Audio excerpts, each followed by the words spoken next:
You got this swale.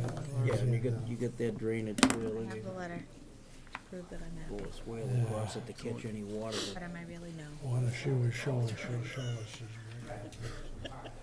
Full of water. Yes. Yeah, but it's on hers though. You can't drain, I understand that. can't drain wetlands. Will anyone notice? As much as we'd like to.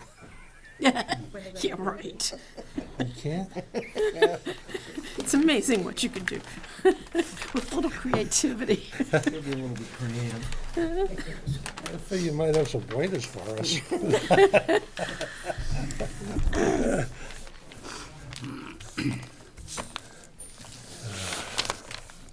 We'll get to it when we get to it. Yeah. Yep.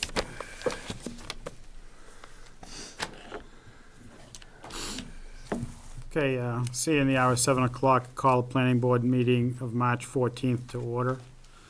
For the record, we're being videotaped and recorded by Chelmsford Telemedia for broadcast and rebroadcast. If anyone in the audience is taping this, please step forward and state your name and address for the record.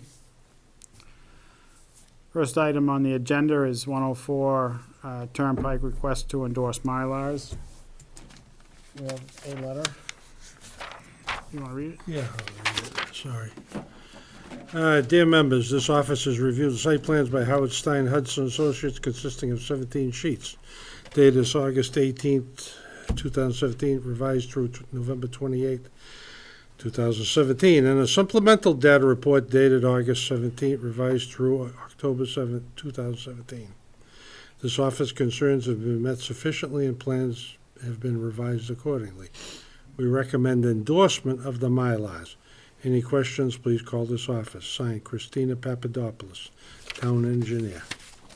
Can I have a motion, or any questions? I have a motion to endorse the Mylars for 104 Turnpike. So moved. Second? Motion by Mike, second by Glenn. All those in favor? Aye. It's 5-0. Second item on the agenda is 1719 North Road, Trinity Ambulance minor site plan review. Okay, we got a letter. And let's put that one away. Okay, this is from Christina Papadopoulos, Town Engineer again, to the Planning Board. Dear members, based on the materials submitted, it appears that the applicant wishes to enclose the drive-through structure and store vehicles inside the building. The building currently has an office area and a bathroom. The office and bathroom are proposed to be renovated. In lieu of a site plan, this office offers the following comments as conditions of approval. Number one, any sewer or drain utilities discovered during the excavation and installation of this project must be inspected by DPW and relocated as directed by the DPW. Two, no additional site work is proposed. If the applicant wishes to change the site, a plan will be required. Three, the proposed garage will require interior floor drains per building code. These floor drains must connect to an external oil and water separator prior to discharging to the town's sewer system. The oil and water separator must be maintained by the applicant. 4, all proposed sewer work must be approved by DPW prior to installation. Sewer work must be inspected by the DPW. The proposed sewer work will require permitting and applicable fees from the DPW sewer division for connection to the municipal sewer system. 5, a sewer as-built must be provided upon completion of work on site. 6, trench permits shall be filed as necessary per 520 CMR 14, Chapter 82A. Any questions, please contact this office. Christina Papadopoulos. For the record, we're missing 2 full board members, so you have 5 members that are eligible to vote. Okay. It's a simple majority, Okay, 3 out of 5. right, Evan? Simple majority, so it'll be 3 out of 5. Yep. So if you would like to proceed or wait for the other 2, it's up to you. I think we'll proceed. Okay. I'm going to ask you the same question, so you may want to think about it, Mr. Harvey, Attorney Harvey. But thank you for that information, Mr. Chairman. For the record, my name is Philip Iliopoulos. I'm an attorney here in Chelmsford with law offices at 9 North Road. And I'm here before the board on behalf of CNS Realty Trust LLC, better known in town as Trinity Ambulance. I'm joined by John Chumley, the president and CEO of the company, Christopher Dick, who is the director of business development for Trinity Ambulance. And basically, we're before you tonight for minor site plan review. I first want to thank town staff. They did a very good job reviewing this on such short notice, so I really appreciate their efforts, Christina, Evan, Colleen. This project actually went before the Historic District Commission back in December, and in working with the town on pulling some permits, there was really the determination that it made sense to have this project also reviewed by the planning board, so I appreciate you putting us on the agenda tonight as well. Basically, what Trinity proposes to do is take what is the Eastern Bank drive-up teller building and turn it into a useful property once again. Basically, we propose to close out all three openings in the building, 3 in the front, 3 in the back. Build a small addition to the office in the first bay, we'll call it, and put garage doors on the remaining 2 bays. What Trinity will be doing here is exactly what they were doing in the center of town behind the Brick House Pizza. They will be storing an ambulance within the building that will be servicing the town 24/7. There will be at all times 2 staff in the building. And at night, they will park an additional ambulance at the facility that will not be an active ambulance. It's actually housed up in North Chelmsford during the day to support North Chelmsford during the daytime, and it'll be parked in this facility at night. But really, you'll have 1 active ambulance operating out of this site.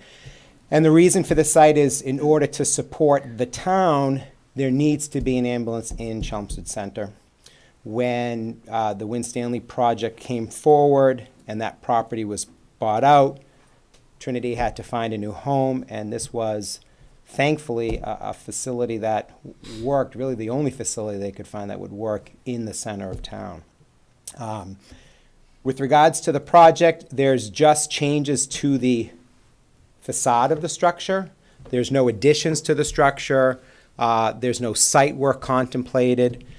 There will be some connections for gas, and the applicant is aware of the requirements identified by our town engineer, and they will fully comply with those requirements. So there'll be some digging up to make that happen, but the building itself will not grow, will not change. They would like to work with the property owner. They're just renting this property. But they would like to work with the property owner maybe to do some beautification on the outside. Right now, there's those 3 drive-up lanes. Maybe in the future, we could close out the lane that would no longer service the first bay and put some landscaping there. We don't have permission to do that, so that's not before the board. But they would like to add some landscaping, maybe have less pavement over there. And if that's something that we do get permission from the property owner to do, we could certainly run it by town hall and go through the proper process, and if need be, come back to this board for removing that pavement. So it's pretty straightforward. Put some life back in that building and keep Trinity Ambulance and Chelmsford Center where they need to be. I think, John, on average, how many calls come out of the center an hour, would you say, during the day? Oh, and I would probably do, Can you step to the microphone, Yeah. state your name? On average, throughout the day. yeah, hi, good evening, ladies and gentlemen. John Shemley, President, Trinity EMS. Thank you again for listening to us. We probably do anywhere between 5 to 8 calls a day in Chelmsford. Through the center? Mhm. Okay, so there'll be less than maybe 1 every 2 hours coming out of there, maybe 1 an hour at a peak time? And, well, yes, but the ambulance doesn't stay there all the time. Right. We'd like to satellite the trucks according to where some of the calls might be more frequent. We always have a truck in North Chelmsford, maybe satellited in the parking lot at Rosie's, or we do something maybe even further down in one of the condo parking lots. We just like to have them hang around, and it's called street corner posting, so that we get the calls more more quickly. But a truck will not always be there, Okay. okay? Thank you. So it won't be a lot of volume coming in and out of that facility, certainly a lot less than the drive-up bank Okay. facility. Nan, any questions?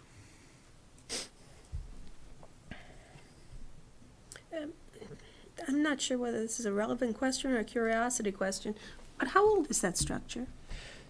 That's a great question. That structure, I mean, it goes back to the 70s, the late 70s at the very least, I could tell you that. Central Savings. It was, when it was sold by Eastern Bank to the current property owner, they maintained the drive-up teller, so people were still using the ATM, I should say. So it was being used as an ATM till about maybe a year ago, and then the bank decided to stop using it as an ATM. So they've been trying to rent it for over a year, but the structure's got to be a good 30-plus years old, I would say.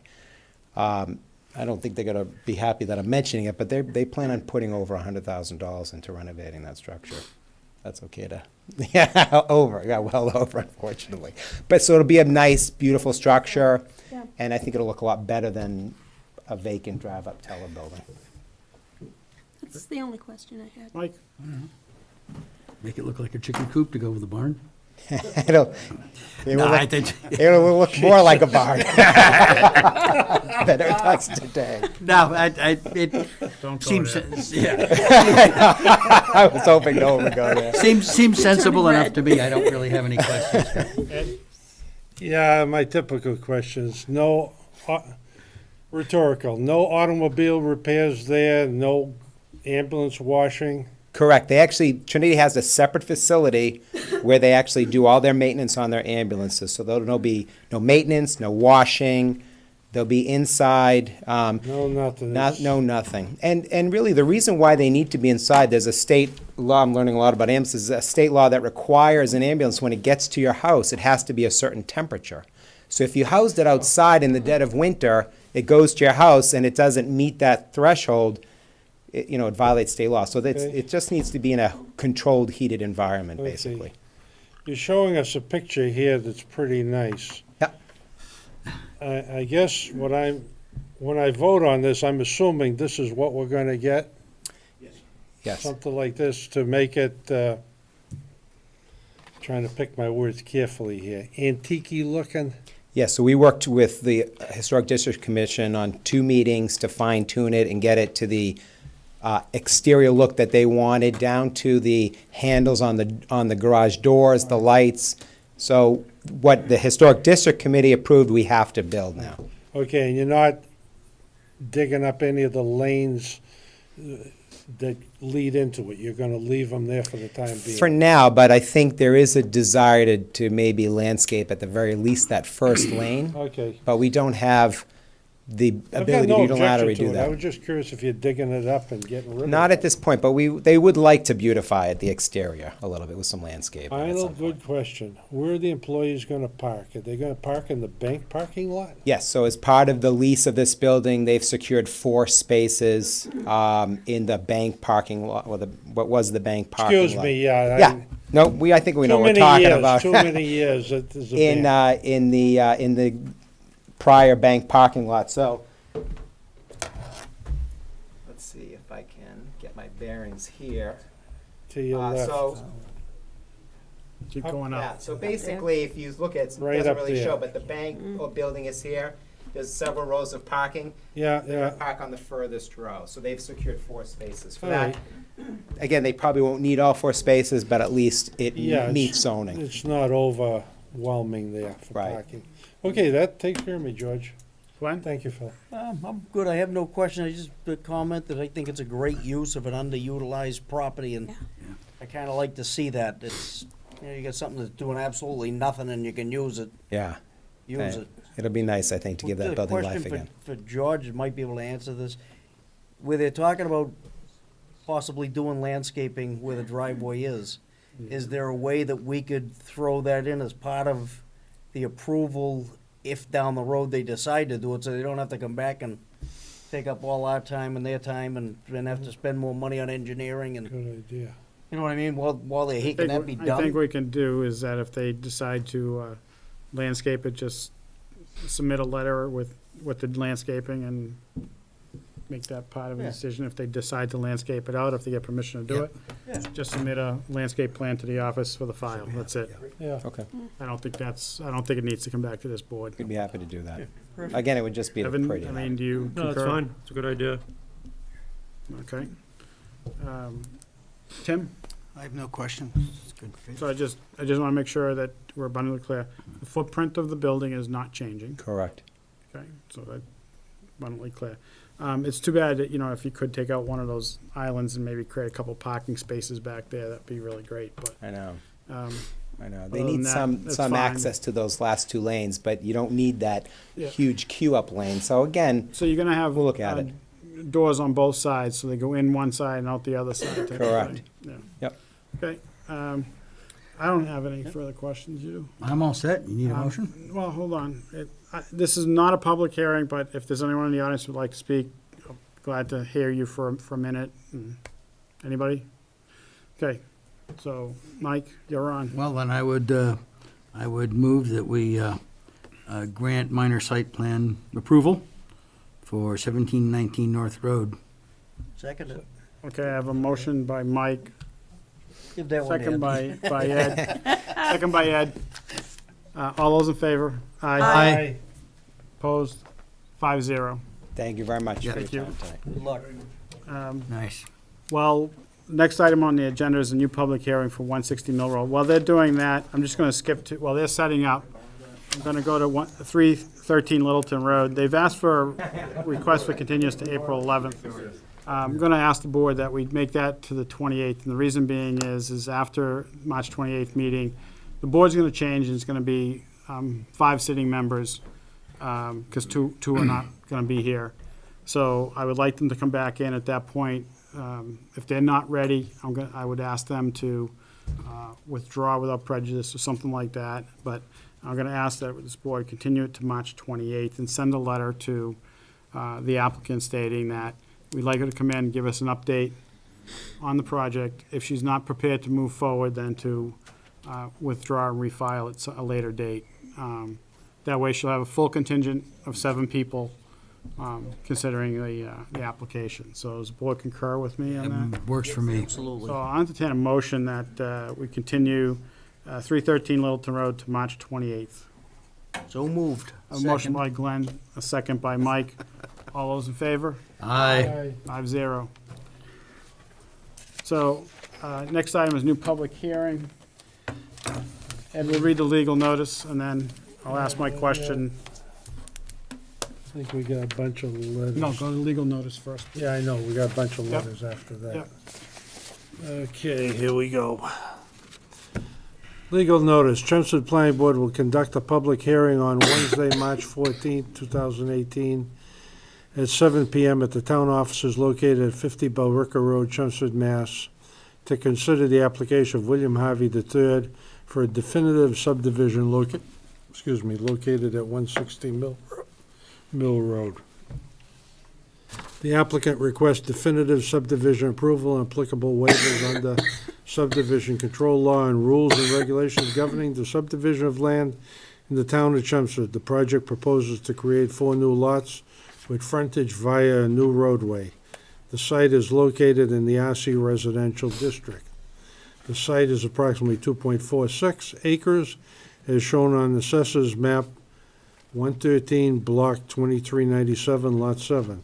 Scenic Road Public Hearing pursuant to Town of Chelmsford Bylaws, Chapter 130, Section 5, and a special permit per Section 19575 is applicable. A copy of the proposal is available at the Chelmsford Planning Board office located at Town Offices, 50 Billerica Road. May be viewed Monday through Friday, 9 to 4. Interested parties are invited to comment in writing or be present for the meeting. Per George Zaharoulis.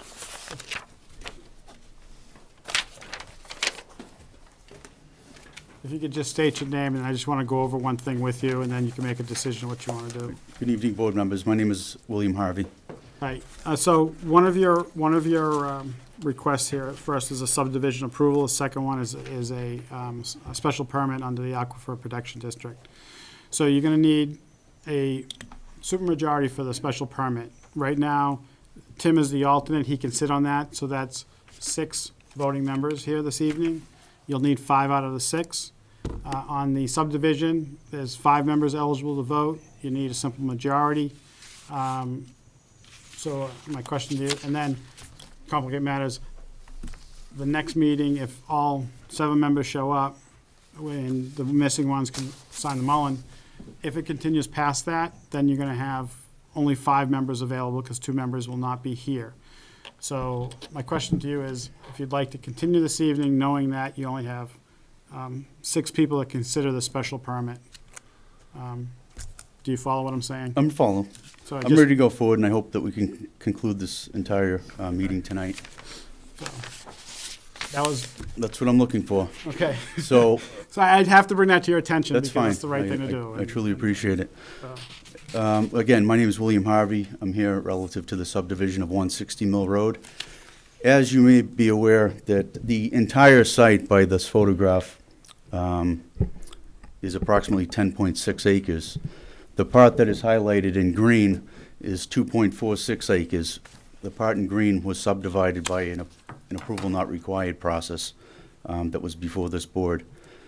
Back in October 2017, the town meeting approved this property, the part that was subdivided, approved rezoning.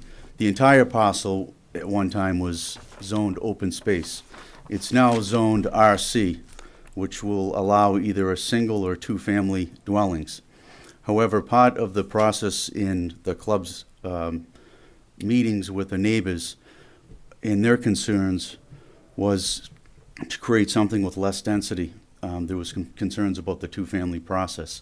So therefore, the club, with their attorney, Mr. Phil Iliopoulos, and with the approval of town council, drafted a restrictive covenant on that property where only single families can be built. Therefore, it doesn't detract from the neighborhood, which consists of mostly single-family dwellings. Therefore, this is what we're proposing, is a single-family dwelling homes on a proposed private way, which will consist of 4 houses. Just for your knowledge, March 6th of 2018, there was a meeting before Conservation. There was a small wetland behind what would be concerned Lot 4. The Conservation Commission gave a finding of no determination. I don't have a copy of the decision. It hasn't been mailed out yet. I was represented by MacArthur Environmental at that meeting. Furthermore, as you may be aware of, when I do present projects in town, I do send out letters to all the abutters and just requesting that there's some input so I have an idea of what they may want on the plans, or what may be their concerns. I have a copy of that letter that I'd like to just give to the board for their file.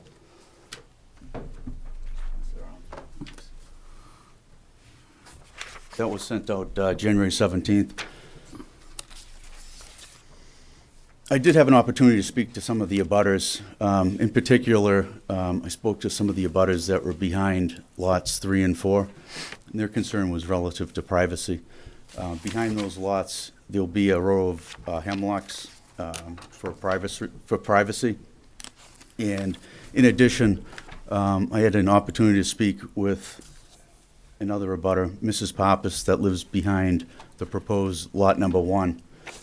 She has had significant problems with her property.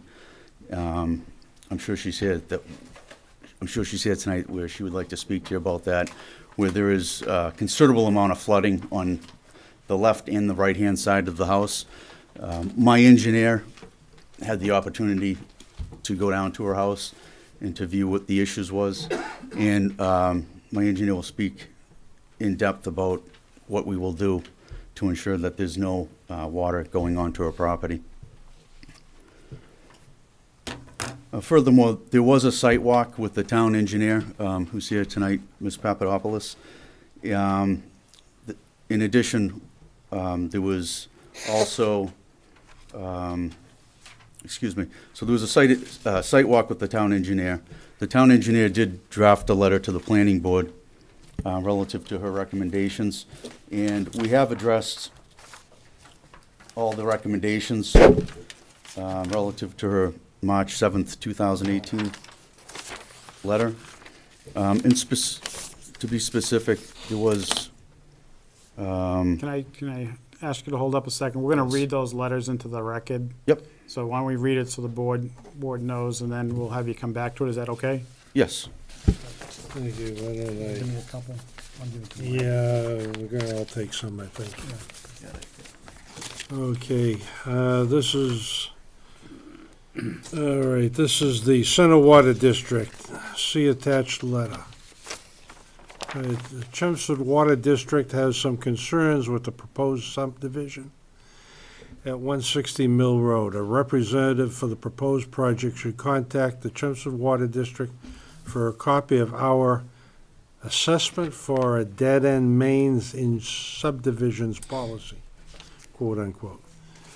The Board of Water Commissions, upon approval of the proposed project, would request the following 3 items to be part of your order of conditions. Water is for domestic use only. 2, water-saving devices should be utilized throughout the facility. 3, xeriscaping landscaping should be implemented to minimize water usage. Signed, Richard Tansino, Distribution Manager, Chelmsford Water District. Okay, this one's from Christina Papadopoulos. Okay, Town Engineer. This office has reviewed the subdivision plans by Hancock Associates consisting of 7 sheets dated January 31st, 2018, and a supplemental data report dated January 31st, 2018. As a result of this review, this office has the following comments. 1, this department shall be notified when work on the site is to commence in order to arrange for inspections. 2, any revisions to the drainage system shall be submitted and approved by this office. 3, the stormwater operation and maintenance plan shall be followed as described in the report. Copies of any inspections or other reports done in accordance with the plan shall be forwarded to the engineering office. 4, the drainage system shall remain private. The owners will be responsible for routine maintenance of the entire drainage system. 5, the line of sight must be maintained with a restrictive easement. 6, a site as-built shall be provided upon completion of work on site. As-built will include a letter from engineer stating that all stormwater devices have been built to satisfy Mass Stormwater standards, provide all supporting documents and calculations.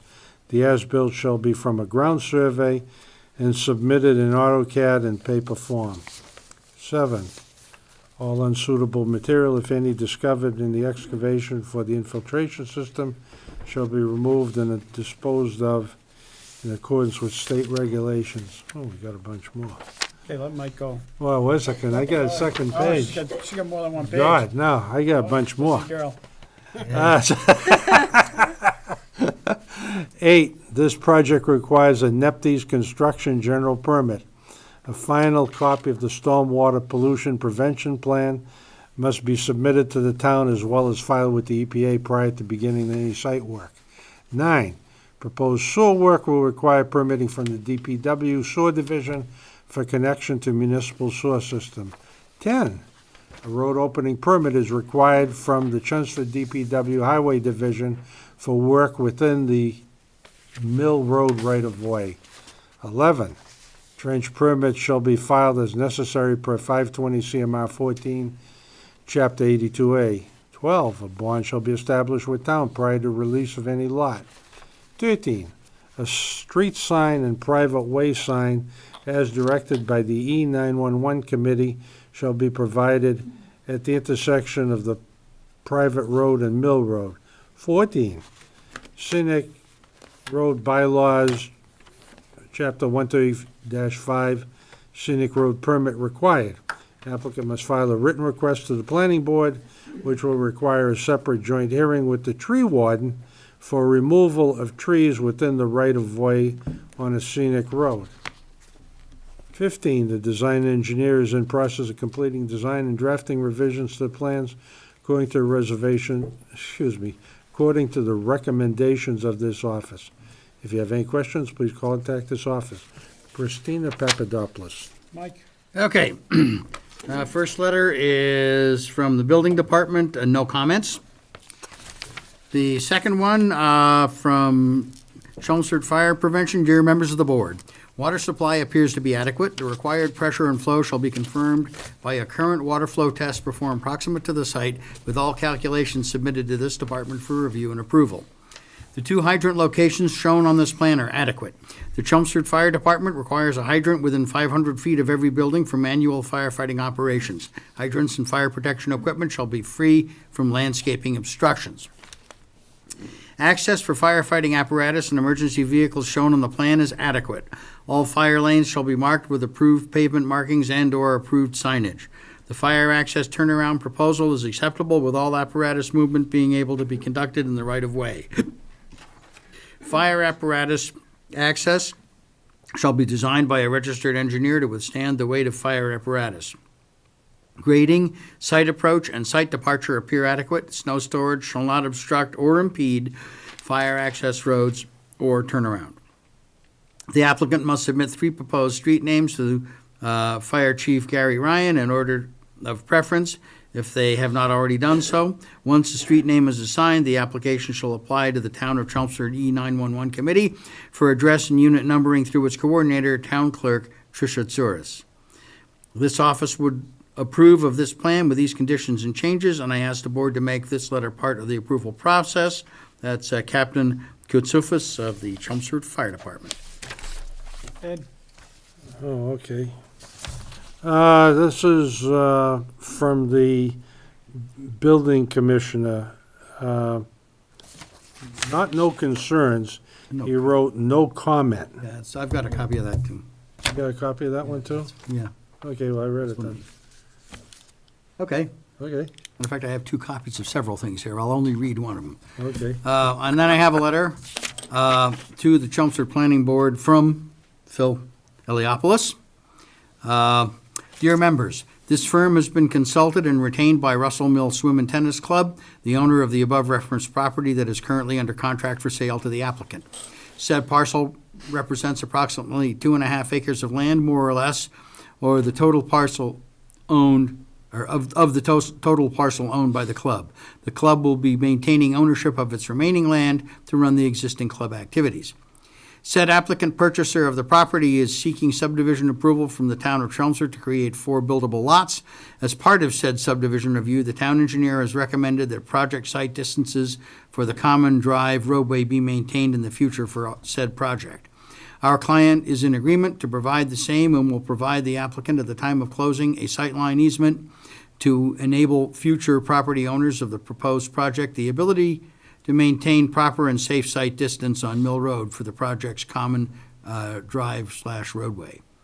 In the alternative, the Russell Mill Swim and Tennis Club will incorporate into the deed, transferring the ownership of 2.5 acres of land to the applicant, a covenant that the grantor and its successors and assigns will maintain proper and safe site distance on their property for the benefit of the grantee and its successors and assigns. The above information is relevant to the board's scheduled hearing in this matter being held on March 14th, 2018. Thank you for your efforts and consideration of this project. If you have any questions or concerns on the above, please do not hesitate to contact my office, Philip M. Eliopoulos, Esquire. That's it. Ed, you're all done? I'm all done. Okay, just to follow up with the Department of Public Works letter, relative to the drainage system shall remain private. The owner shall be responsible for routine maintenance of the entire drainage system. I wanted to provide you with a copy of a draft common driveway covenant that would get recorded at the Registry of Deeds.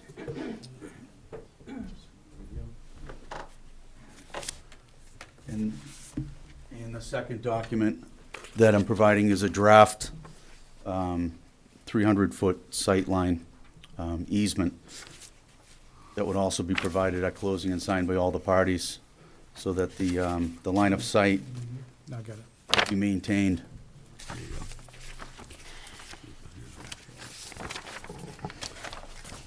In addition, a E911 form has already been completed, and that's in the process of approval after this project gets approved.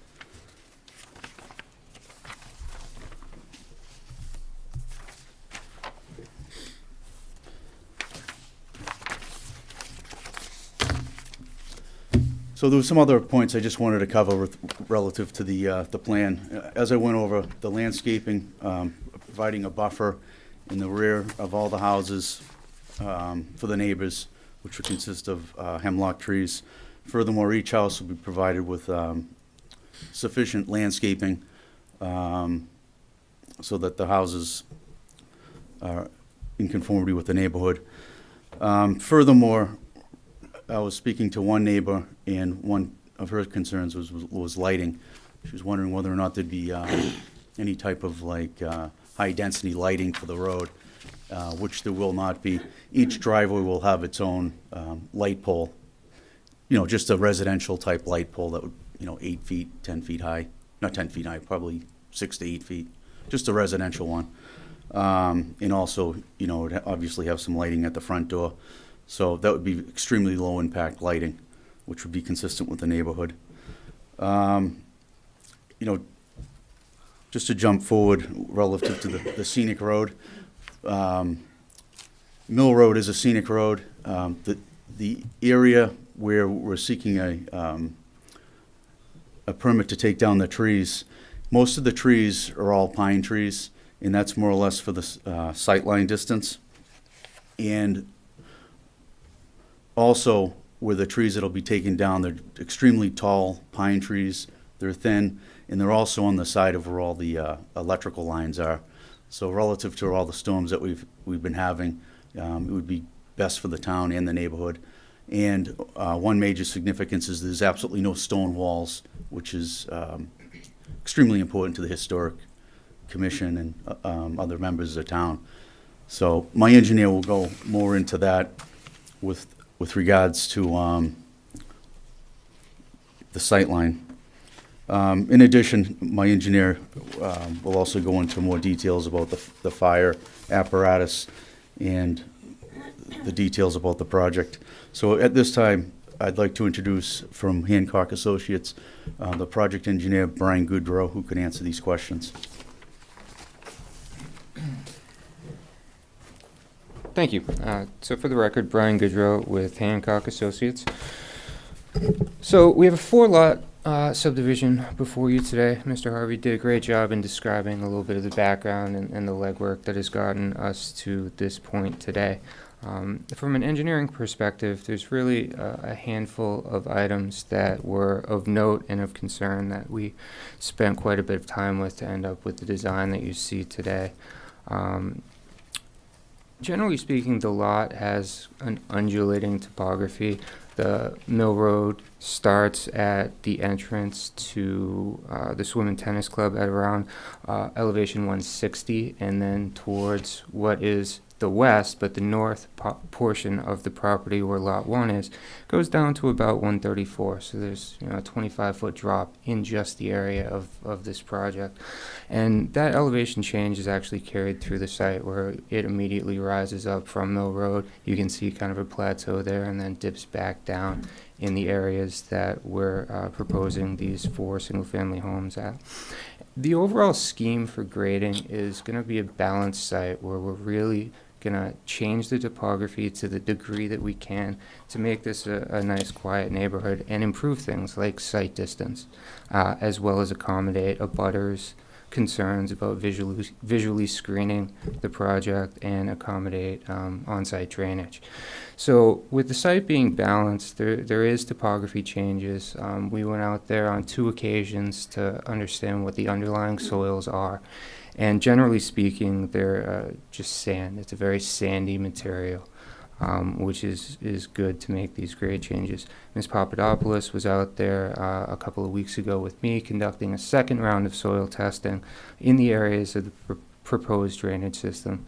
And based on the design that's before you today, only slight modifications are coming out of that revision. And they really have to do more with the characterization and the modeling of stormwater in this area. Relative to the subdivision, it is 4 lots, and we are asking for several waivers regarding roadway construction. The roadway itself is intended to be private, and all the waivers have to do with a full build-out of a lane, and they are conforming to private construction standards, private road construction standards. So generally speaking, the waivers that we're looking for are pavement width down to 20 feet, curbing to be Cape Cod curb, no sidewalks, and also no full build-out of the cul-de-sac. If you look at lots 3 and 4, which are the furthest away from Mill Road, the 2 driveways extend in a hammerhead configuration. Those driveways are also 20 feet wide, and we've done a swept path analysis and passed that through the fire department. Now, what a swept path analysis is the town of Chelmsford has their largest apparatus that we model in CAD to perform the turning movements. And what we've done is we've shown the chief that the apparatus will be able to make those movements within the right-of-way itself.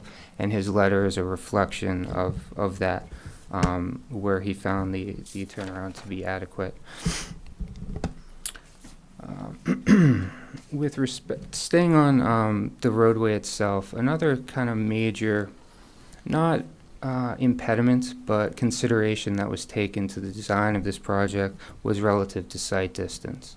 Now, site distance in subdivision regulations for a lane or a low-volume roadway is 200 feet. With Mill Road being a collector roadway, that site distance is actually extended up to 300 feet. Now, site distance is measured 3.5 feet off of the ground, 14.5 feet back from the edge of pavement. And the way that we actually analyze that is go out there and figure out what we can see. As you head east towards 129, that's where the bend in Mill Road is, as well as the entrance to the smaller parking lot of the swim and tennis club. If you go out there today, you really can't see anything. The corner, that bend in Mill Road, there's a very large slope along with a lot of mature pine trees in that area. And what we're proposing to do is to actually create a sight line that's beneficial and required by this private road, as well as a public benefit, because as you go down Mill Road and you go down that kind of steep grade, the 25-foot change in elevation, right now you can't see any oncoming traffic, you can't see the roadway itself. Well, as a part of this project, you're now going to be able to see that. We've regraded the areas from the existing parking lot down to Mill Road, all the way down to the intersection in such a manner that we can achieve a 315-foot sight distance line exceeding the 300 feet required. Now, as you continue down Mill Road towards Route 4, as indicated by the driveway after a second bend on Mill Road, the sight distance in that direction is actually fairly good right now, and no vegetation management is going to be required to obtain the 330 feet that's currently present. So we've done a lot of analysis trying to figure out how to make this driveway and how to make Mill Road itself more safe and conforming to subdivision regulations, and this is the plan that we've come up with to do that. And this dovetails into our overall grading scheme of having a balanced site where we're removing a lot of material by the existing parking lot and Mill Road, and we're essentially shifting it on site to areas of low-lying elevation to create the neighborhood feel. So, with respect to comments that have been made, again, we've done our due diligence on site in terms of understanding the soils, having it witnessed, having the conversation in the field about site distance lines to make sure that Ms. Papadopoulos understands what we're trying to do, what we're trying to accomplish. We feel that we'll be able to address everything adequately, and it will be a minor revision to the plan, and we would hope that this board could condition any approvals received, such that we could just make that one change. Additionally, in terms of other letters that were received, the water department had a paragraph of concern, is the way that they phrased it, and it was specific to having a dead-end water main. So right now, we're proposing a 6-inch water main to be terminated about 250 feet into the 300-foot private road, terminated at a hydrant. What their regulation, as of 2001, requires is for all subdivisions, regardless of size, to loop a water main to an adjacent water main, essentially. Our only opportunity to do that in this project would be to go up 250 feet and then turn right back around to Mill Road. And that's not the intent of what their regulation is. They would want us, if we extended to frontage on another road that had an active main in it, to actually connect the two. In lieu of being able to loop the water line, they developed a fee structure, and I've shared that with Mr. Harvey, and essentially the concern is if you can't loop it, you have to pay the fee. And I think that we're aware of that, and we've addressed it accordingly. With other utilities, there's gas out there, there's Verizon, Comcast, a water, obviously, and then municipal sewer. Now, municipal sewer is proposed not within the roadway. It's actually proposed to the west, kind of the top part of the sheet. And the reason why we've done that is to minimize the impact to Mill Road itself. It's actually a manhole with a sewer main at an elevation that we could actually get into without having to essentially shut down Mill Road to install a new sewer manhole and get down to the elevation of the main, because as I've described, there's a lot of elevation change. So the sewer main can run pretty deep.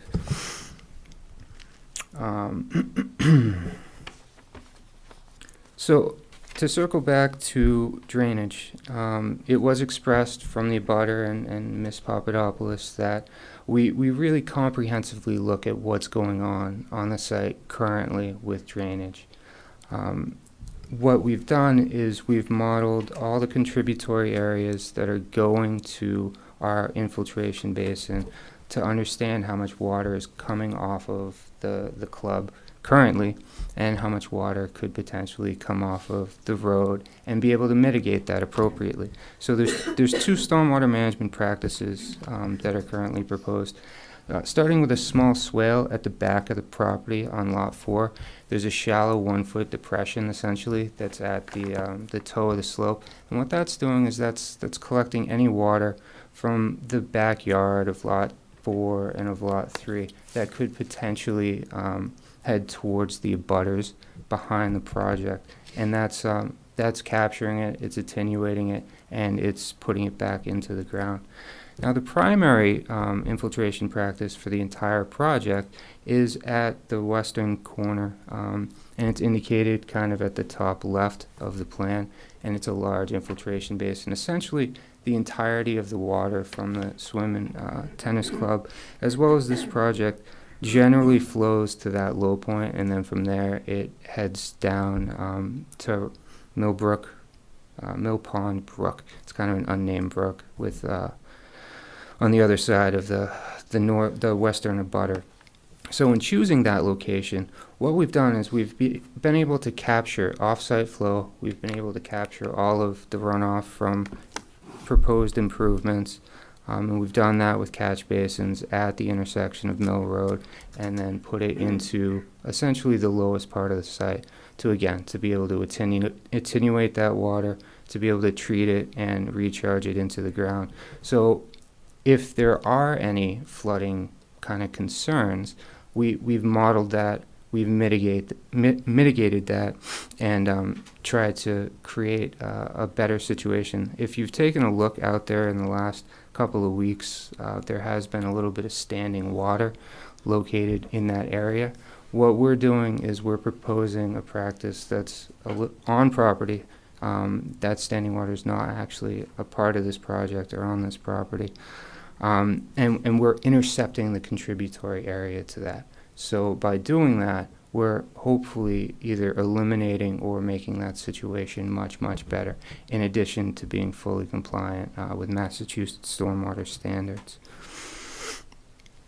Mr. Harvey had spoken about vegetation and screening for abutters. We've tried to do that additionally with topography, and then the letter from Attorney Iliopoulos described the sightline easement that is over the entirety of those proposed improvements that we have along Mill Road, adjacent to the existing parking lot. With that said, unless Mr. Harvey, you'd like to speak, we're here and we're happy to answer questions. Okay. Mike? I had one question, a matter of curiosity rather than engineering. There's a piece apparently of this lot that is not associated with any house. It's below the access road. I was wondering what that was going to be. If I may, we're talking about this land. Yeah, that piece there. Okay.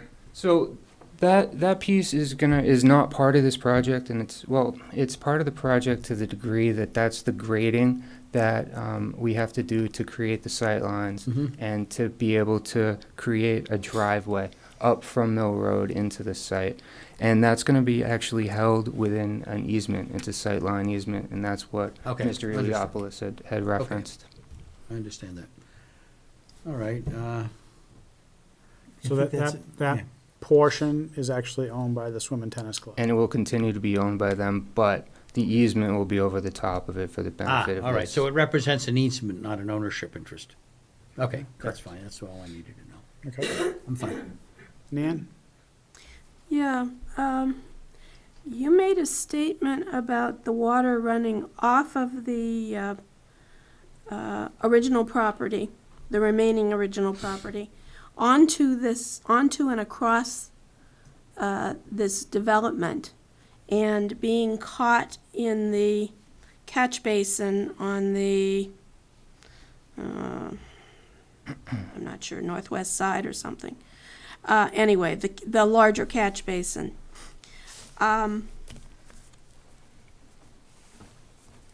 to what extent are these newly developed properties going to be subject to surface water runoff from the adjacent property? So they're not. So what we've done is we've taken a look to see how much of the tennis courts, how much of the pool area, how much of the green space, how much of the parking lot that exists on the club site flow into this area currently. And then what we've done is we've put a swale on the eastern side, which would be on the club side of the road, to convey that water essentially around the project and then into the infiltration area. All that water goes into the lower corner right now, and what we're doing is we're designing a system to be able to handle it more effectively, to put it into the ground more effectively, and to reduce the amount of water that's actually leaving the site in that area. So where will the water from the easement property and beyond get absorbed into the ground or leave the property? Same general area, just upslope of where it is currently. Currently, there's a depression right here, which is off-site, where it's ponding, and then we're putting it into the ground, upgrading of that, which should eliminate the surface ponding, and then when it's back into the ground, it will go on its way to the wetland. Okay, so I'm not understanding the answers you gave me then, because you told me that Should come up and sit over there. that the water from the Rod and Gun Club, Swim and Racket Club, Sit whatever, on the corner so you can is see not going this. to run across the surface of these new properties, but you just told me that it's going to go into that swale on the other side of these properties. And that's feeling like a disconnect to me. All right, so maybe I was unclear. All right, so we have an area that's off-site where water currently basically goes like this. That's the existing condition, the existing topography. Yeah, that you can sits see in from the- the existing And topography. you can see in the low-lying areas. What we've done is we've intercepted that with the roadway and put it into a closed drainage network into our practice. which is Ah. in this Okay. area. So it's not Okay. flowing across the road, and it's not flowing across the front of these yards. So it's going underground. It's going underground. We're putting it into catch basins and pipes and then putting it into the ground itself. So we're not trying to put water from the swim and tennis club across yards of the proposed homes, but we are trying to deal with it in a manner that will reduce the off-site You'll have an flooding impacts. opportunity, ma'am, you'll have an opportunity. Let them finish their Yeah, presentation. I'm just gonna leave that with them, which is my. Okay, you'll have an opportunity. So what I'm seeing here is a 12-inch pipe that is being installed for that drainage purpose. Is that accurate? Yeah, currently it's a 12-inch, and I believe we upsized it to an 18 in All the right, on latest this plan, revision. it's still a 12. And that speaks to Ms. Papadopoulos' comment, how we're working through Okay, the minor engineering. all right. Yeah, 12 didn't sit in my gut either. Okay. So what I'm seeing on this in terms of existing conditions is that there's literally a gully that goes across this land Mhm. currently and drains into the adjacent land. Mhm. And your plan will completely remove that gullying effect Mhm. and resculpture the land such that the water flows into this drainage swale Into a instead. managed system, exactly. Into a managed So what's system. currently uncontrolled, we're quantifying it, we're controlling it, and then we're mitigating that. So this plan is much better than the current existing We system. believe it to be, yes. It And I certainly would like looks to it. key into the Yeah. fact, again, we're trying to create a net balance site, so it's not like we're importing a lot of material. We're just knocking down a little bit of slope here, Yeah. filling a little bit of low-lying area there. Actually looks like a very interesting landscaping manipulation, if you will.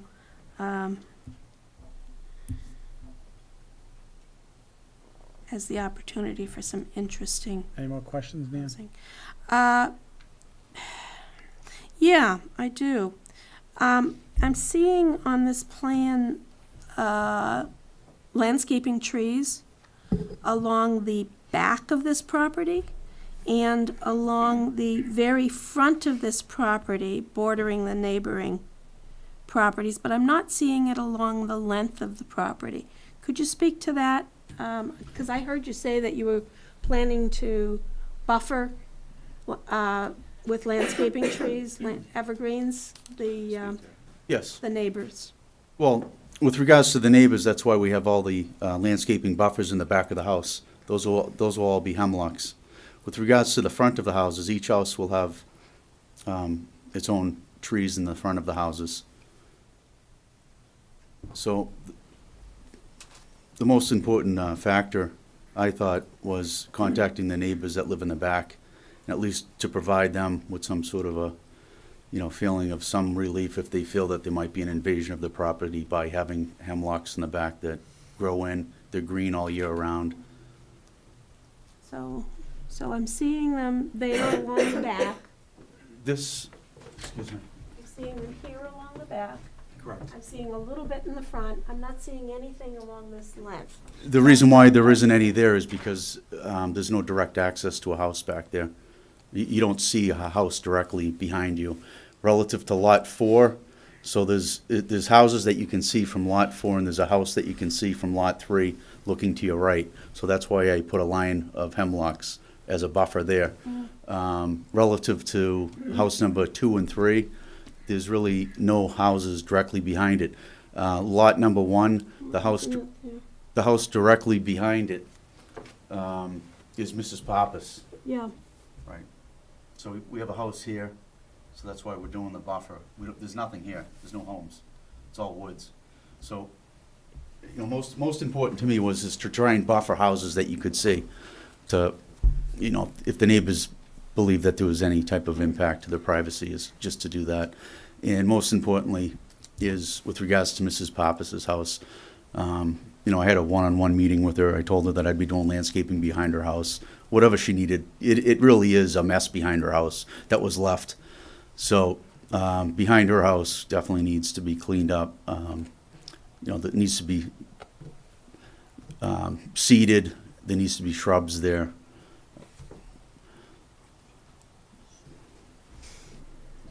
Okay, that's all I have. Ed? Yeah, I got about 3 questions. I'm not an expert on reading plans, but are we taking the roof drainage from the houses into this drainage swale? Is that what I'm reading, that there's a little pipe that's Yep. good? So if you look at lots 1, 2, and 3, essentially there's two. There would be 2 pipes that daylight. One would be a foundation drain. All the foundations will have foundation drains associated with them, and additionally downspouts will be conveyed into the 2 infiltration areas. So 1, 2, and 3 goes to the larger infiltration area up by Mill Road, and lot 4 goes into the swale back behind it. Okay. We seem to be putting a lot of water into this swale, and it seems to be about 2 feet deep. I guess I'm not a civil engineer. I'll just ask the question. Is this deep enough? Are we going to be able to catch the big storms? Mhm. Is this going to be big enough? So what? So we don't have it cascading out onto Mill Road through the overflow? Exactly, and that's not the intent of this design at all.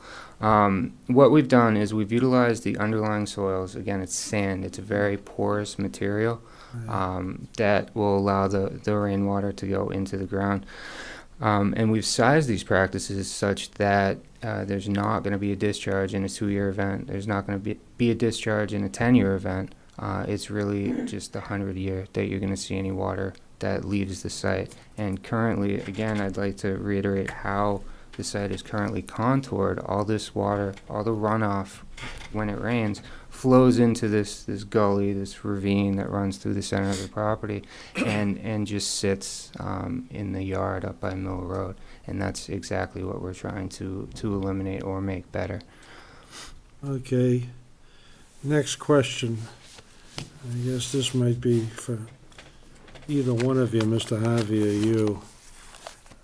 Is there going to be, my concern is for the long-term maintenance of this swale. Is there going to be, because if I was in Lot 1 or Lot 2, I'd be tempted to try and figure out how to fill this guy in and have a bigger backyard. So, that's how my devious mind works. But anyway, that's a joke. But anyway, but that's my point. How do we, is there going to be some deed language, Mr. Harvey, that you're going to have that goes to maintaining this swale? And since it benefits 3 lots, if the swale needs maintenance, have you considered who's paying for it? Is it Lot 1, Lot 2, or all 3 of them? So that's my question. Right, that was me, that was the document that I provided to you. I didn't have a chance to read it. No, that that's quick. fine, it's lengthy, it's relative to, you know, the maintenance of the road as well as the drainage that was required by the DPW. So all 4 homes would be required to maintain it and to pay for it. Okay, So even though there's a swale behind lot number 1, all 4 owners would be responsible for maintaining it and also paying for it. okay, so that's in here someplace. It is in there, yes. And that was a document that is extremely similar to some other documents that was approved in the town. Okay. I'd recommend Peachtree Lane was one of them. Okay, will you be, hate to beat a dead horse, but will you be referencing this document in the deed so that the owners know that they're gonna be responsible, or they should know? No, that has to New be, owners. that has to be recorded at the registry of deeds. It runs with the title of the land. Okay. So they'll be, okay, fine. Yeah, So if someone does their due diligence and look up at the registry of deeds, they should come across this document. it'll have to be in everybody's deed, and that deed will reference this document or any other type of easement restriction such as gas, sewer, water, et cetera. Okay, yeah. I remember that one. Okay. Those are my questions for the time being. And Mr. Rogers, you know, I'm like yourself. I'm not an engineer at all, but I was out there twice when they did do the soil testing, and the machine must have went down 20 feet, and it was like digging at Hampton Beach. It was just completely sand. It was all sand. I believe it. Yeah, the only wet spots they found were like behind lot number 1, and then obviously way to the right of lot number 4, which was, you know, a small parcel of wetlands. Okay. But it's just all sand. Mr. Cole? I'll get to you. Trust me, I'll get to you. No question, just a comment for clarity on the, well, I guess it would be a question. 1 and 2, they're gonna be both walkouts, presumably? Yep. All right. Yes. I was gonna get back to what you were talking about earlier about the backyard. That's Oh, yeah. probably gonna only be about a 7% grade from the walkout to the property line. That sound about right to you? So yeah, on lot 1, it's the basement elevations at 142. The top of the infiltration basins at 140. So there's a nominal drop there. There's It's not pretty much, yeah, flat. It's Not pretty much. flat, so, So there's Yeah. a yard. but I think it'll be nice. That's fine. That's all I got. Tim? No, I had questions about the drainage and the maintenance of the road, but I'm all set with that now, what we have, so. Ed's got one more question. The guy concerned, Cape Cod berm, you're talking about that asphalt type stuff made up. What I'd like you to consider is on the curve of the road out to Mill Road. Mhm. You can see your way clear to granite, because that's the stuff that's gonna get beat up by plows. Yeah, understood. Pretty- And actually, as we were going through our review with Ms. Papadopoulos, she made that observation, and we've swapped that around. So the Okay. radius, the 30-foot radius is going to be slope granite curbing, and then transition it into Cape Cod up the remainder of the driveway. Yeah. Yeah, I'd just like I to, think that's what we've traditionally done. We've actually used vertical curving, but slope granite is fine too. But that's traditionally what we've done for the radiuses at the entrance, and after that, Cape Cod berm's traditional or typical of what we've done. you got any place else, George, you wanna see the granite, or you all set? No, it was just on those radiuses leading into the driveway is typically what we've done. After that, it's Cape Cod berm. And, Yeah, it doesn't last long, but no, the way it goes. no, but it is We what it get is. granted at the beginning, we're happy. So, That was my redirect. okay.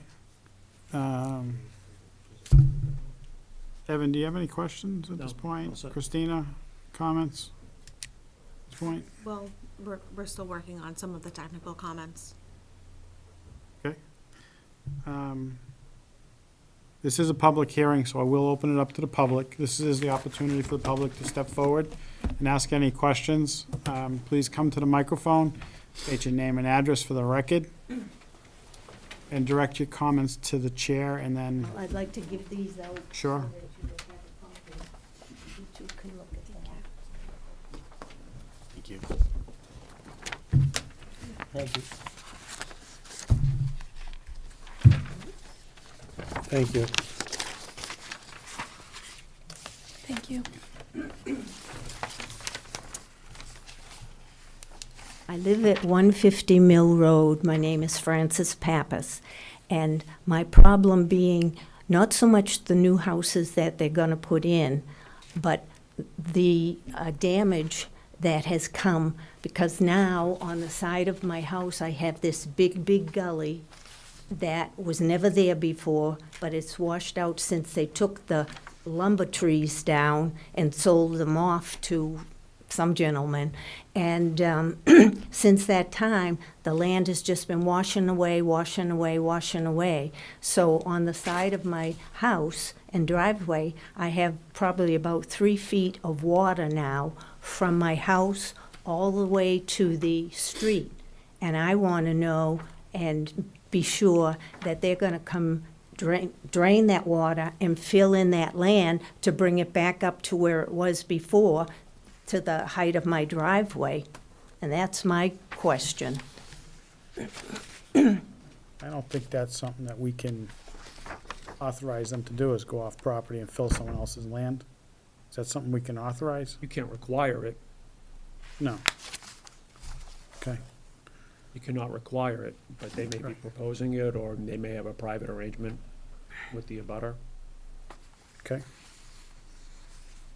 So we can't mandate that they fill in an area. That's not in the purview of this board. We're hoping that with the drainage review by the town engineer and their engineer, that it will help mitigate the water flow from that property towards your property. Am I stating that correctly, town engineer? So the water that's there now has to stay? I don't know what will happen to it. I would imagine if you don't keep adding to it, it's eventually just gonna drain down into the, if it's all sand there, it's gonna drain. Well, it's been there since last year, and it has gotten more this year, deeper. So it's not draining off, sand or not. Okay. Won't the new basin capture it? I Not the think intent? that's the intent, is the new basin's gonna capture a lot of that flow. Brian, you wanna point out where her house is and that and the catch base, suppression, This is one, so she can see. so this is your house right here, 150 Mill Road? 150? Yeah. Your driveway's right here? Yeah. Kind of this dark spot.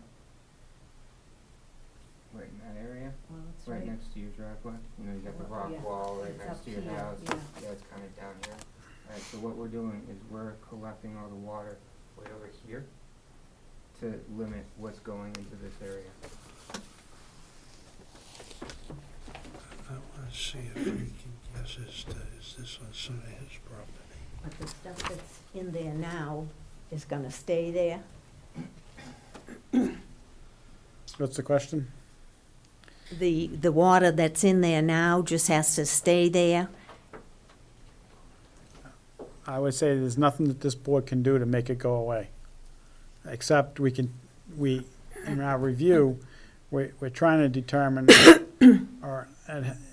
their project is supposed to keep their water on their property. That's typically how we try to look at this project. They're responsible for the water on their property. And that's why they have catch basins and storm drains.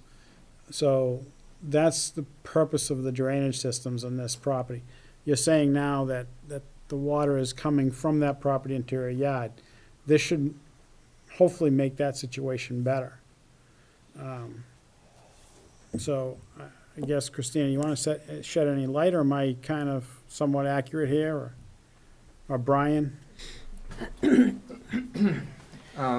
No, you're correct, Mr. Chair. So essentially, the way that I had described the drainage is we're modeling all of the offsite from the existing club through the gully, as it's been referred to, and then what we're doing is we're capturing that in an appropriate way, with respecting the 4 new houses, and then mitigating it. We're putting it back into the ground, we're attenuating it, we're slowing it down so it doesn't get there when all the rest of the water gets downstream from it. So to reiterate, while we're not proposing any work off-site, we are proposing work on-site that should intercept and manage what is an existing condition.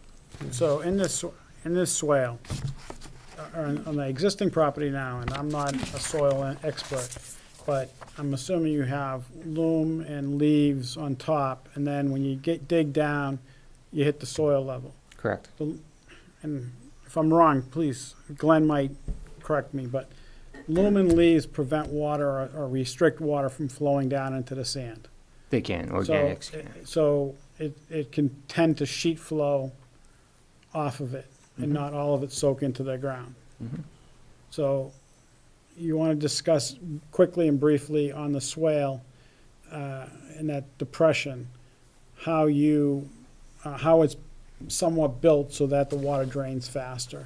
So at the area of what is currently the swale, the gully, the low-lying kind of portion of the property that's towards the center that straddles Lot 2 and Lot 3, we're filling it in. We're changing that topography. We have a lot of this good material that we're taking out of the slope by Mill Road, in addition to improving site distance, but with roadway construction, that we're bringing that up by several feet. And by recontouring this area, we're directing water into our stormwater management practices. So we're directing it via swale on the eastern portion of the proposed driveway, conveying it to the pipe network, to the catch basin, and ultimately putting it into an appropriately sized infiltration area. And by doing this, we're redirecting and we're mitigating the existing condition. Okay, thank you. Any other questions from the public? Good evening. Chris Bowman, Precinct 4 Rep, 3 Julio Street. I'd just like to confirm what Frances is saying about the flooding. Ever since the trees were taken down on her side of the slope, she has been getting standing water in her property. Her property has depressed, and after big rains and snow melt, that does increase significantly. And if the board cannot do anything to change that present condition, which has existed for about a year now, then possibly Mr. Harvey could work with Russell Mill to rectify Francis's land to where it was before the trees were taken down. So taking down the trees caused the problem. So it seems to me it would be fair for Mr. Harvey to request Russell Mill to take care of that aspect, because this project has not started yet. So it isn't from the project. It's from what occurred prior to the project application. Thank you very much for your consideration. Fine. Can I answer that for her? I think by looking at the plans, what they're doing with the drainage system in here, it's going to relieve that problem. They're collecting all their water. Everything's gonna go into that retention pond. It's gonna drain out. The water problem is going to go away all by itself. I don't think So, that there's any issue once this job goes through. If the job stays the way it is, your water problem's probably gonna stay the way it is. But if the job goes along and they're allowed to finish and build out that retention area, I think the issue will surely go away without any issues.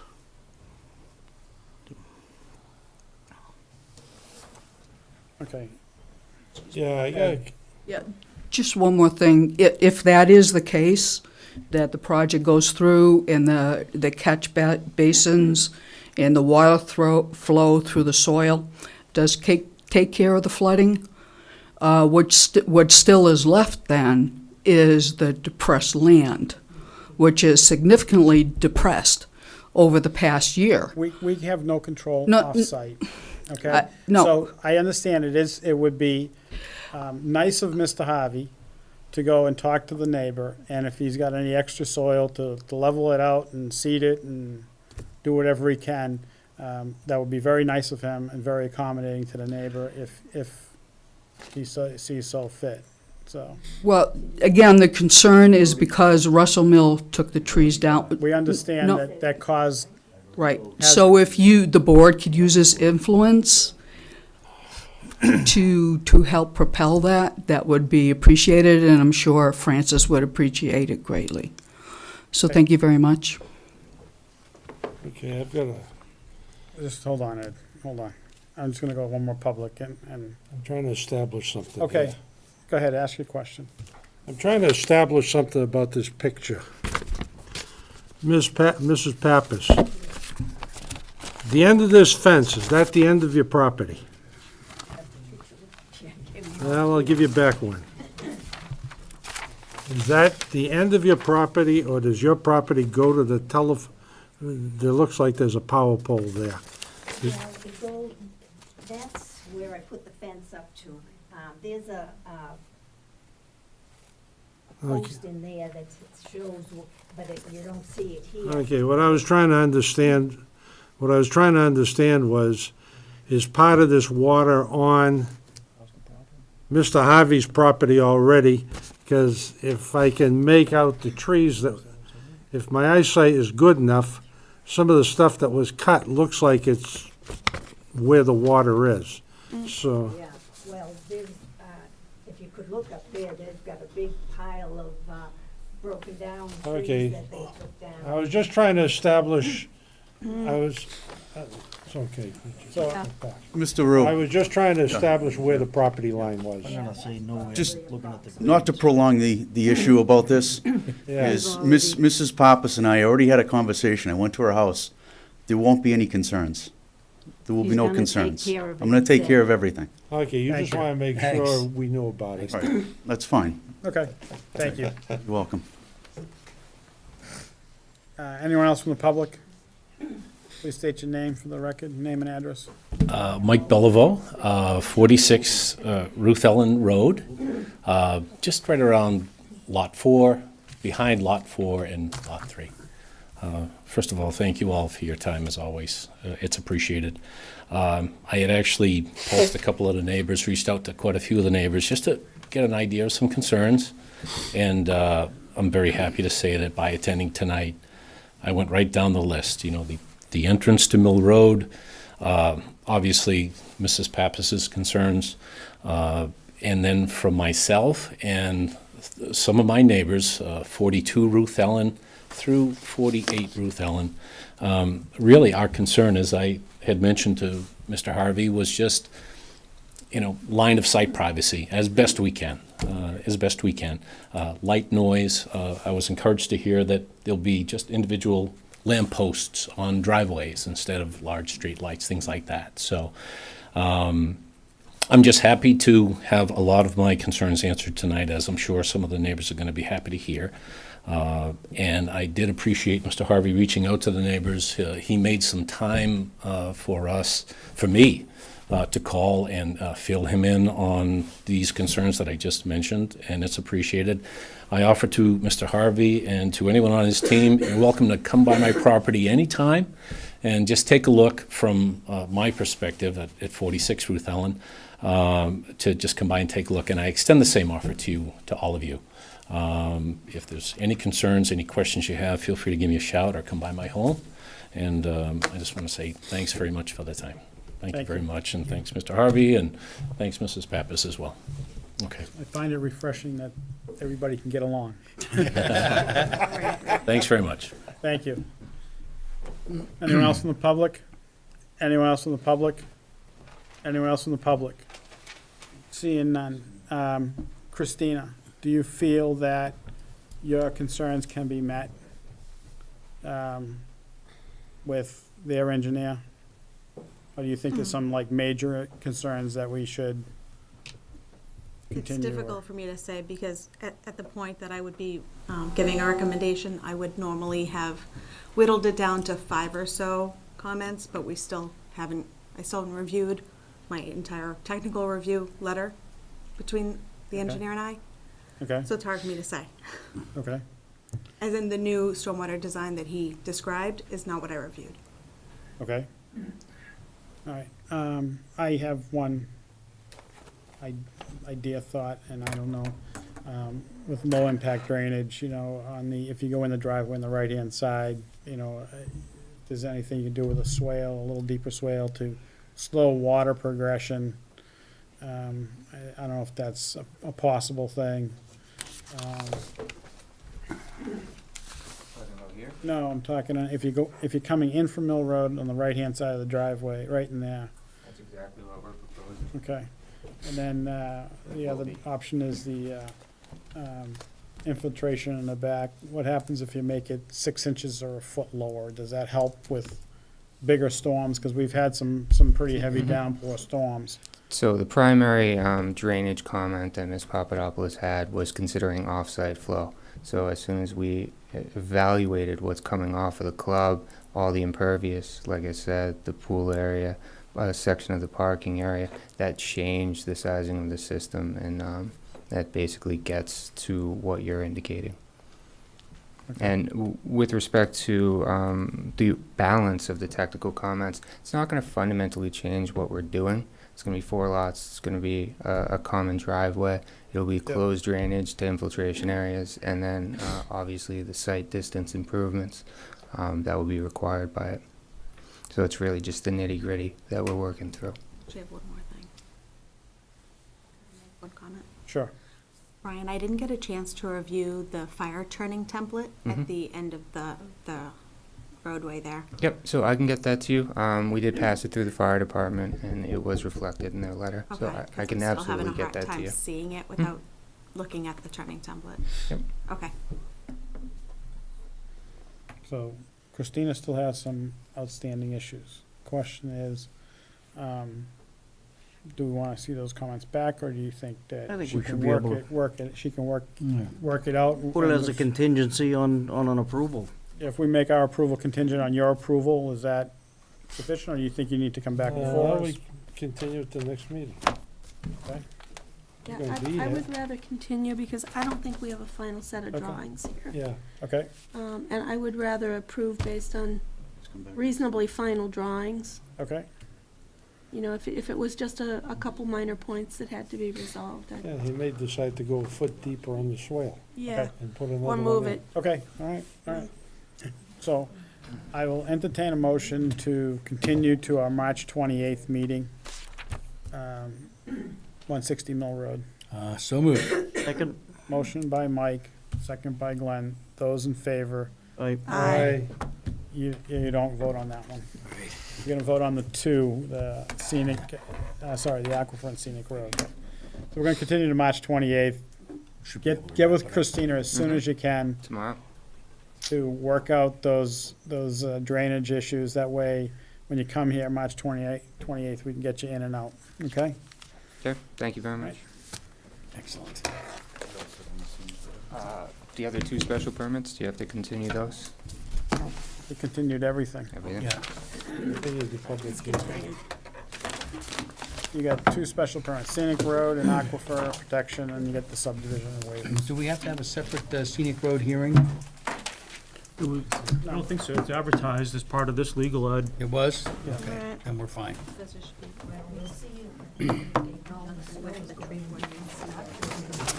We'll follow up on that.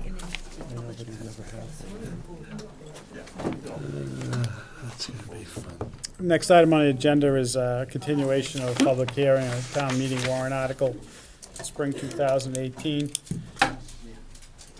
The maker of the warrant article is here. We heard an extensive presentation 2 meetings ago. I think at this point, the board didn't really have an opportunity to ask questions, so I'm going to open it up to questions of the board to the maker. So who would like to go first? Do I have anybody?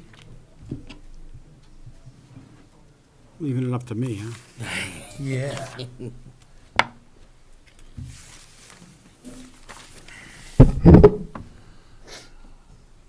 So,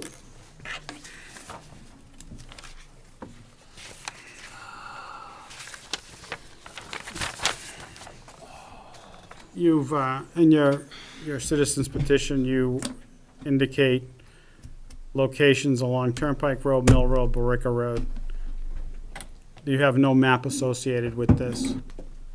Well, So- it is the BAOD map that is It's- currently in the bylaws.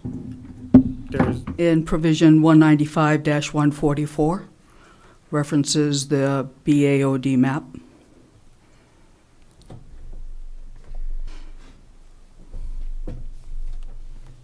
you don't give us a map indicating exactly where this zone is. Okay, point taken.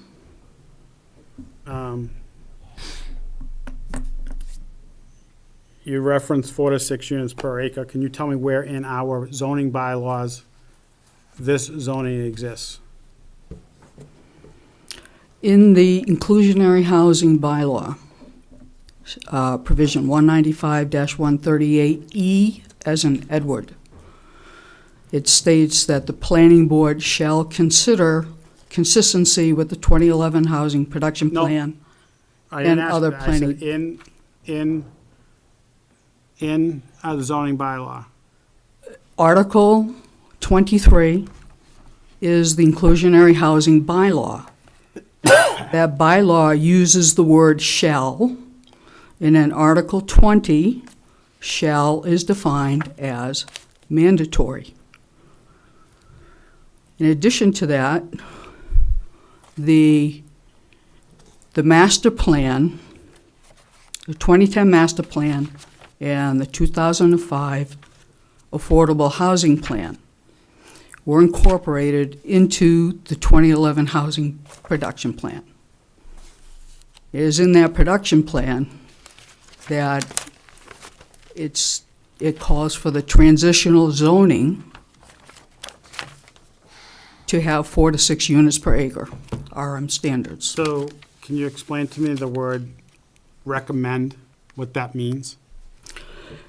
Well, the zoning bylaw review committee was given a charter to implement bylaws that incorporated the 2010 master plan and the affordable housing plan. So when they say implement the bylaws, can you tell me what town meeting those bylaws were accepted in? The inclusionary housing A zoning bylaw was accepted Nope. in the fall 2015 annual town meeting. No, you said implement the zoning recommendations in the housing production plan. I'm asking you where that was accepted by town meeting. I am just, in looking up the zoning bylaw review committee, their charter, it was to implement recommendations from the 2010 master plan and the affordable housing plan. And how did From they get that- added to the zoning bylaw? From that, I have from the 2013 planning board meetings, I forget which date, that committee devised the CEIOD, which is Article 21. In provision 195-111F, as in Frank, it states that CEIOD projects are required to comply with Article 23, which is the inclusionary housing bylaw.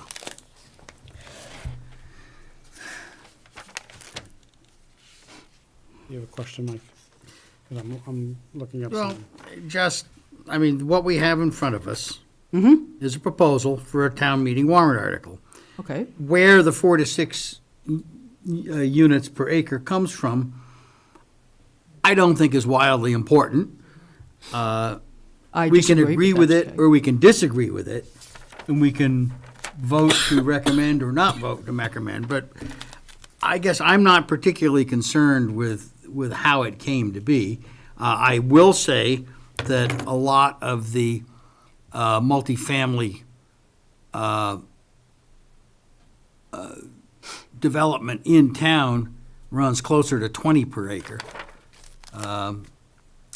But that's just an observation. That doesn't lock it into something that should or should not necessarily be in a And warrant this is one thing that the 2010 master plan does discuss. It does discuss that the intent was to attempt to provide more opportunity for multifamily projects in town. Because, okay, and through that, they explained that the transitional zoning is meant to be a buffer between the residential neighborhoods and the commercial districts. And it went on to say that these transitional zones are residential zones, overlay districts, and they're also to be compatible with the residential neighborhoods in scale and aesthetic. So I can see from the master plan, the concept was to not limit the town, but to try to open up areas that recognized that the majority of the town consist of single-family homes and residential neighborhoods. And then the 2011 Housing Production Plan went on to say that the transitional zones were important because the current Article 12 on multifamily dwellings required a minimum of 5 acres at 8 units per acre. And it was felt that there were less opportunities with the 5-acre minimum than would be available with transitional zoning. Where'd you get the 5-acre minimum from? Hold on. You got that from the bylaw, right? Article 12, multifamily dwellings. Okay. That says that if a new RM zone is created, it has to be a minimum of 5 acres. It does not say that each project has to be a minimum of 5 acres. No. It says if you're creating a new RM zone, it's 5 acres. So that means you couldn't take 1 2-acre lot And make it an RM. and make it an RM zone. Right. You're talking. Exactly. I was just describing what the 2011 Housing Production Plan said. That was it. Well, The the housing production plan also says that we should create, there's no RM zoning that exists in town anymore because it's all full. It also says that we should create more. We should create more RM zoning. So how come that's not in your warrant article? A question to you, George.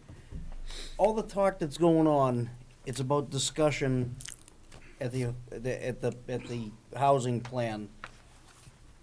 A discussion isn't necessarily something that's been implemented. It's something that's been talked about. Yeah. So if we talk about something here today, next week that doesn't make what we said today law. It makes it, we were talking about it, yeah, we were talking about it, but it doesn't necessarily mean that just because you talk about it, was that ever implemented, what you're saying, where that discussion was made? And what I am saying is that there's a requirement in provision 195-138E in the inclusionary housing bylaw that says the planning board shall. The word shall means mandatory. Consider consistency with the What does 20... consider mean? Think about it. I understand that. That's what we're doing, we're Consider thinking about it. consistency with the 2011 Housing Production Plan and the Affordable Housing Plan. Now, in addition, Plans, not the discussions. it's part of the plan. In addition to that, That's what I asked you. Was it voted in, was the discussion voted in as the plan? That was the question I was asking. Was it actually brought forward to, was the discussion brought to that point? Or was it just a general discussion that they were talking about? Hold on a second. 195, 137. 138, 8E, as in Edward, under density bonus. The first section talks about the preconditions for density bonus, and then following that, it says the planning board shall. Go ahead, Mike. Oh, a comment here. We seem to be swirling around the notion of transition zone. Now, one argument could be that 4 to 6 units per acre is a reasonable transition zone into what you have there, which, by the way, is not commercial. It's industrial. You could also look at it and say, well, you know, the kinds of things that could go up in an industrial area might be so huge, like a 250,000 square foot office thing with, 3,000 people working in it, that maybe a 20-unit residential per acre would be a reasonable transition between residential and that. You could look at this either way. The question is, what degree of transition between the two things that we know that we've got? A single family on one side and an industrial area on the other. And I think this boils down to a matter of, at least as far as this board is concerned, about what each individual on the board thinks is the right formula. And I think at this point, we understand that your 4 to 6 formulation here, and that is, I guess, going before the town meeting. I think we simply just need to take a look at it and say, we agree with it, or no, we don't think it's appropriate, and simply make our recommendation as to whether to support the warrant article or not, based on that, and kind of be done with it. And that is your prerogative. Yeah, and I think that's probably what we ought to do at this point. I think at that point, then why don't we instead of just kicking it back and forth, let's just. Okay. Because I think we understand what the issue is. I'm reading that line, section E, and, it says the planning board shall consider factors such as consistency with the council affordable plan. We can consider it, we don't have to adopt anything. Shall consider. Okay, and there's other things that to be considered, including RM zoning and other factors that go along with it. So I mean. And this proposal does not change our obligation to consider. What is the density on the 40Bs right now? What are they But at? it's up over 20, some of them. 20-something. Yeah. So if somebody is gonna do a multifamily in there, and they're gonna get 4, or they're just gonna say, hey. Yeah, we're gonna do a 40B. They're just gonna go in as a Right, 40B, in which case exactly. we have no And then you get 20 and you got leverage. no control Yeah. over it whatsoever. Yeah. That's what we were doing from the beginning when we put that transition zone in there. That's Yeah. why we And you did got it, Trying to get some control. Except to get some the leverage over the backseat quarterbacking 40Bs. going on, saying, well, like, it should have been done like this instead of like that. And there was plenty Except of that time at the time that it was going on. there has been a change that people in, could have talked about it. there has been a change with the DHCD. Last year, they put out a handbook for the ZBAs, specifically on 40Bs. And in that handbook, they do state that the ZBAs do have jurisdiction over local regulation for zoning. Now, they say that explicitly. That came out last year. And before that, there was no explicit statement, but now there is. So there's a shift. And I can send you a copy of that handbook if you'd like. You can get it online. You just Google DHCD 2017 Handbook ZBAs or just DHCD ZBA Handbook for 2017. I forget which month it came out. So they have not only the handbook, but they also have training materials. So they put everything in bullet form. And that's where it says, in those training materials on slide 13, it outlines what the ZBAs do have jurisdiction over. And then on slide 14, it explicitly states what the ZBAs do not have jurisdiction over. And the zoning is on slide 13. All the financial stuff is on slide 14. So the ZBAs cannot consider the financial aspect of the project. Just to let you know, that's all. So I understand it's your prerogative, Thank Dan? you. and Dan has a question. you'll just do what I do have a you feel is question. appropriate. Yes.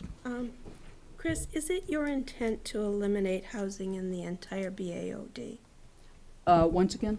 Is it your intent with this modified clause to eliminate No. housing in the entire No. BAOD? No.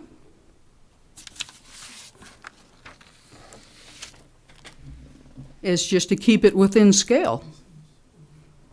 In the whole BAOD? Well, specifically along the Mill Road, Turnpike Road, and the top portion of Billerica Road, which is on the BAOD map. Okay. Just to clarify 2 points.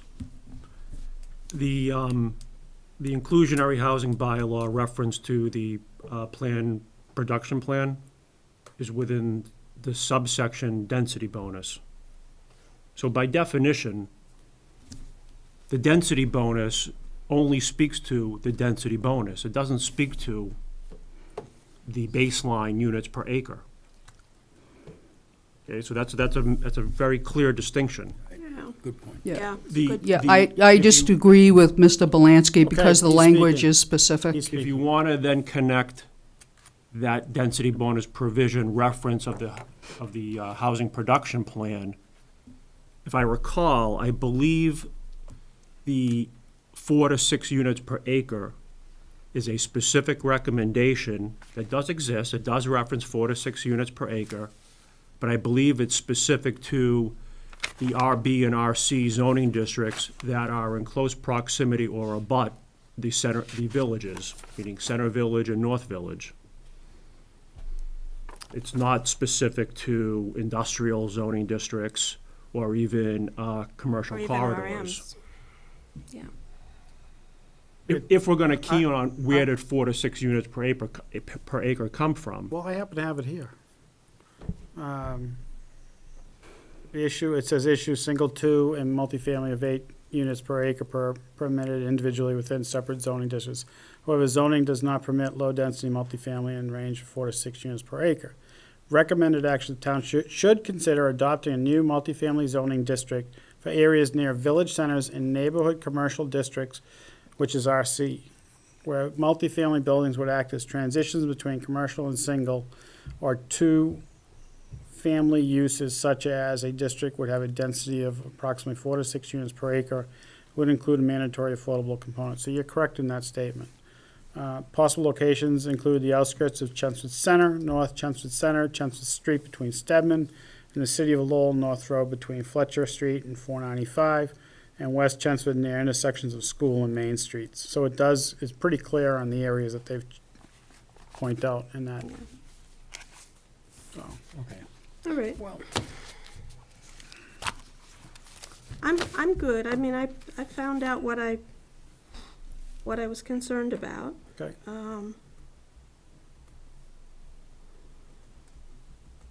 Okay, this is a public hearing. I'll open up to the public. If anyone from the public wishes to speak, step forward, state your name and address for the record.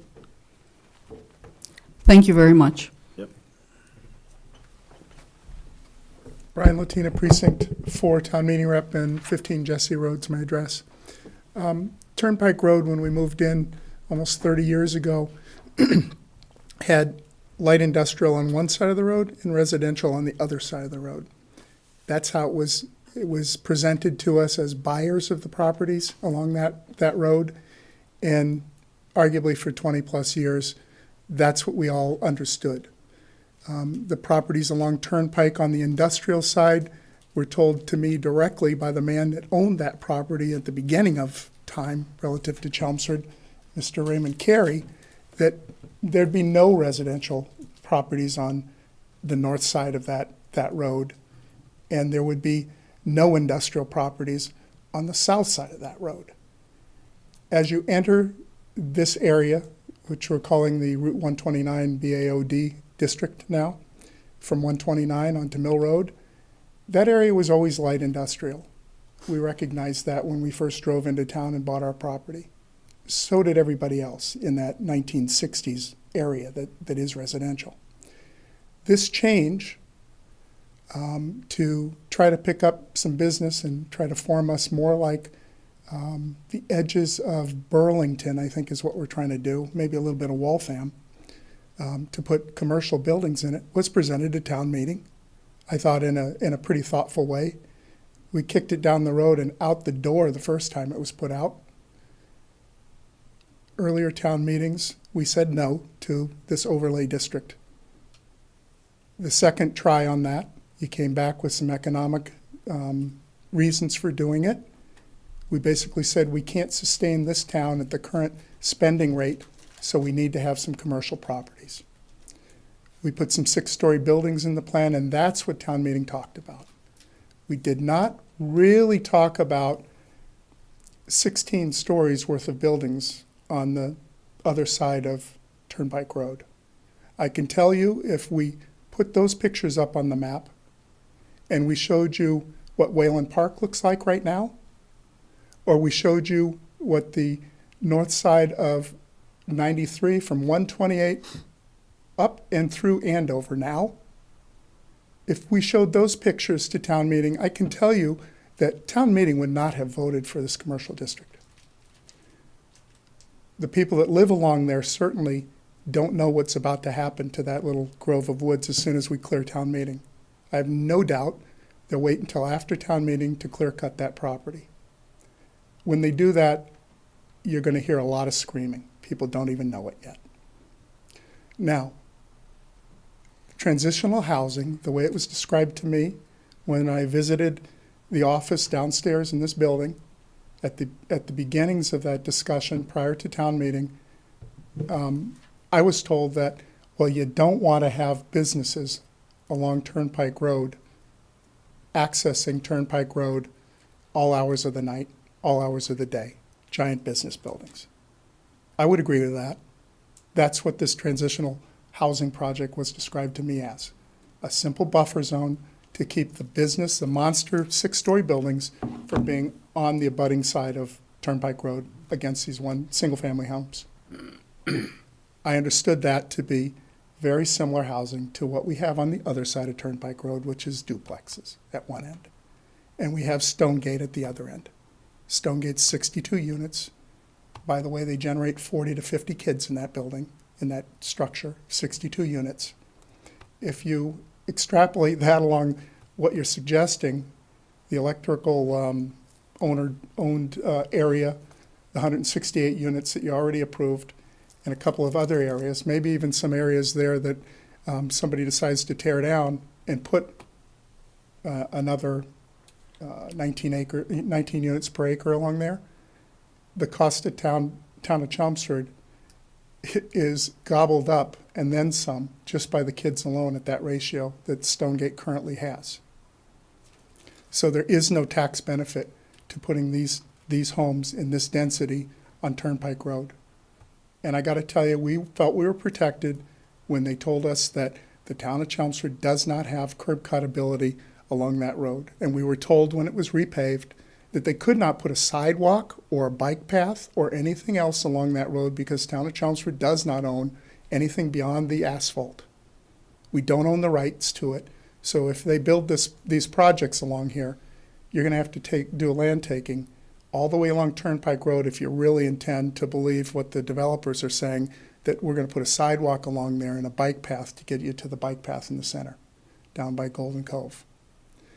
Now that said, this proposal that you're hearing about is to put it back to what most people in town would think about having a transition between an industrial area and a single-family house.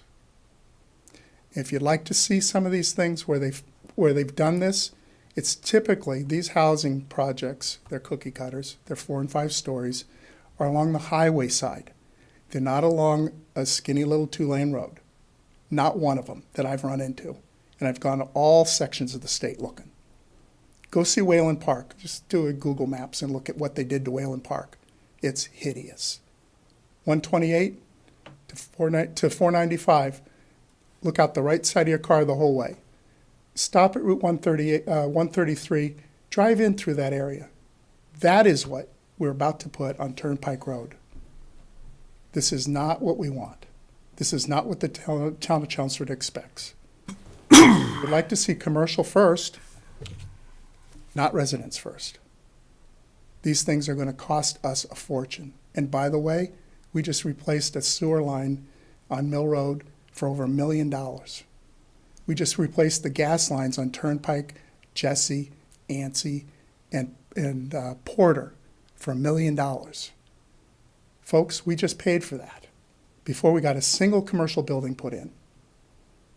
And now we're about to put 108 units, open them in May, and the superintendent of schools just told the finance committee the other night that that's not even in play because nobody lives there yet. I got news for you. They're opening that place in May. And the school committee didn't figure on 50 kids. That's a tremendous amount of expense to us. And that building facility, if it runs at the same rate as Stonegate does with the number of children that Stonegate generated, and I'll give you the number again, 62 units, 4.5 units per acre, generated 40 to 50 kids. 108 units, you do the math. The tax from that building on top of Mill Road at 129 does not even cover the children going to school. So we've got a huge expense problem coming, and this attempts to mitigate it just a little bit at the beginning of this project, at the beginning of us putting commercial buildings in there. And we drove through the neighborhood. There are more lease signs than I have ever seen any place. You're correct. You got to tear down some of those red brick buildings and build some commercial space, but you shouldn't put the housing in first, and this limits that. We can always go back to town meeting and change it later on. I suggest you consider supporting this and limiting what we're doing along the edge of Turnpike, because that was the promise that was done to all those people that live there. Thank you very much. Anyone else from the public? A quick question to Evan before he starts. Evan. Yeah. Turnpike Road, what's the layout on that road? Is it a 40-foot layout or is it? It was variable. And if you recall, as part of 104 Turnpike, when the board was talking about the sidewalks and Steve Yonley was here, he indicated it was variable. And there would have to be land takings. You'd have to do a survey to actually see what the town actually owns, and he did indicate that, yeah, you may need to do some takings if the And town some truly wetlands wants to do. relocation. Yep. So, and that's something that Right. I think he had programmed for 2022 or 23, which Correct. we as a board tried to earmark Expedite. some of the money to expedite that project. And I know that I've had discussions with you, possibly trying to look at some other ways to get some grant monies, Mhm. possibly to expedite that as well. But that's a 2019 maybe. So, sorry. Please say your name and address for the record. Eric Finney, I'm at 8 Clark Avenue off of River Neck Road.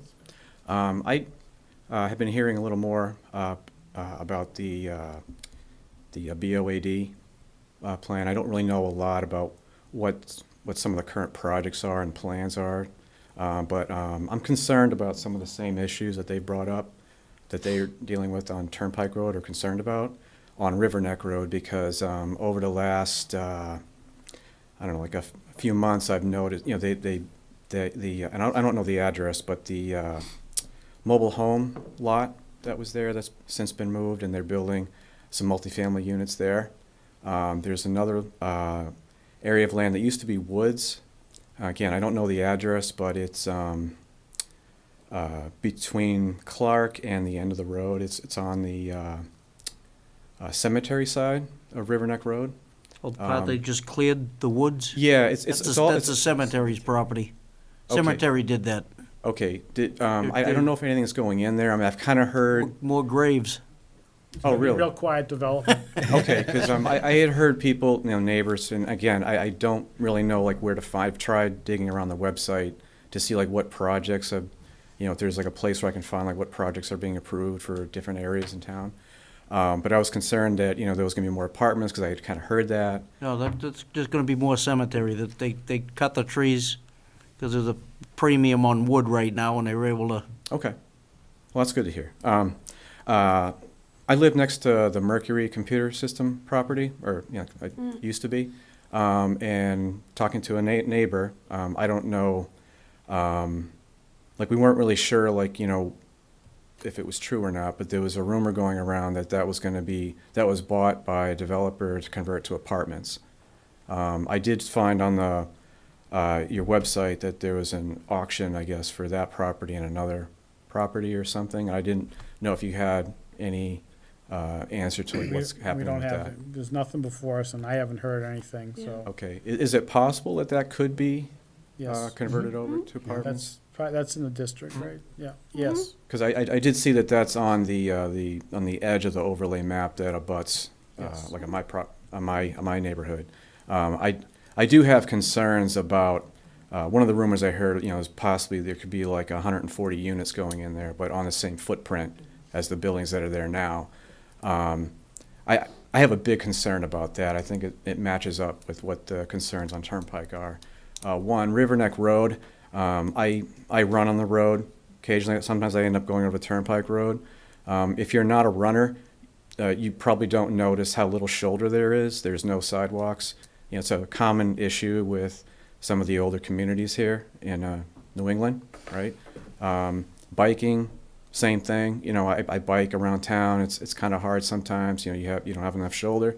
My concern there is if you add more, you know, traffic to these roads that can handle it. Like, you know, what's the plan for, you know, pedestrian access, bike access?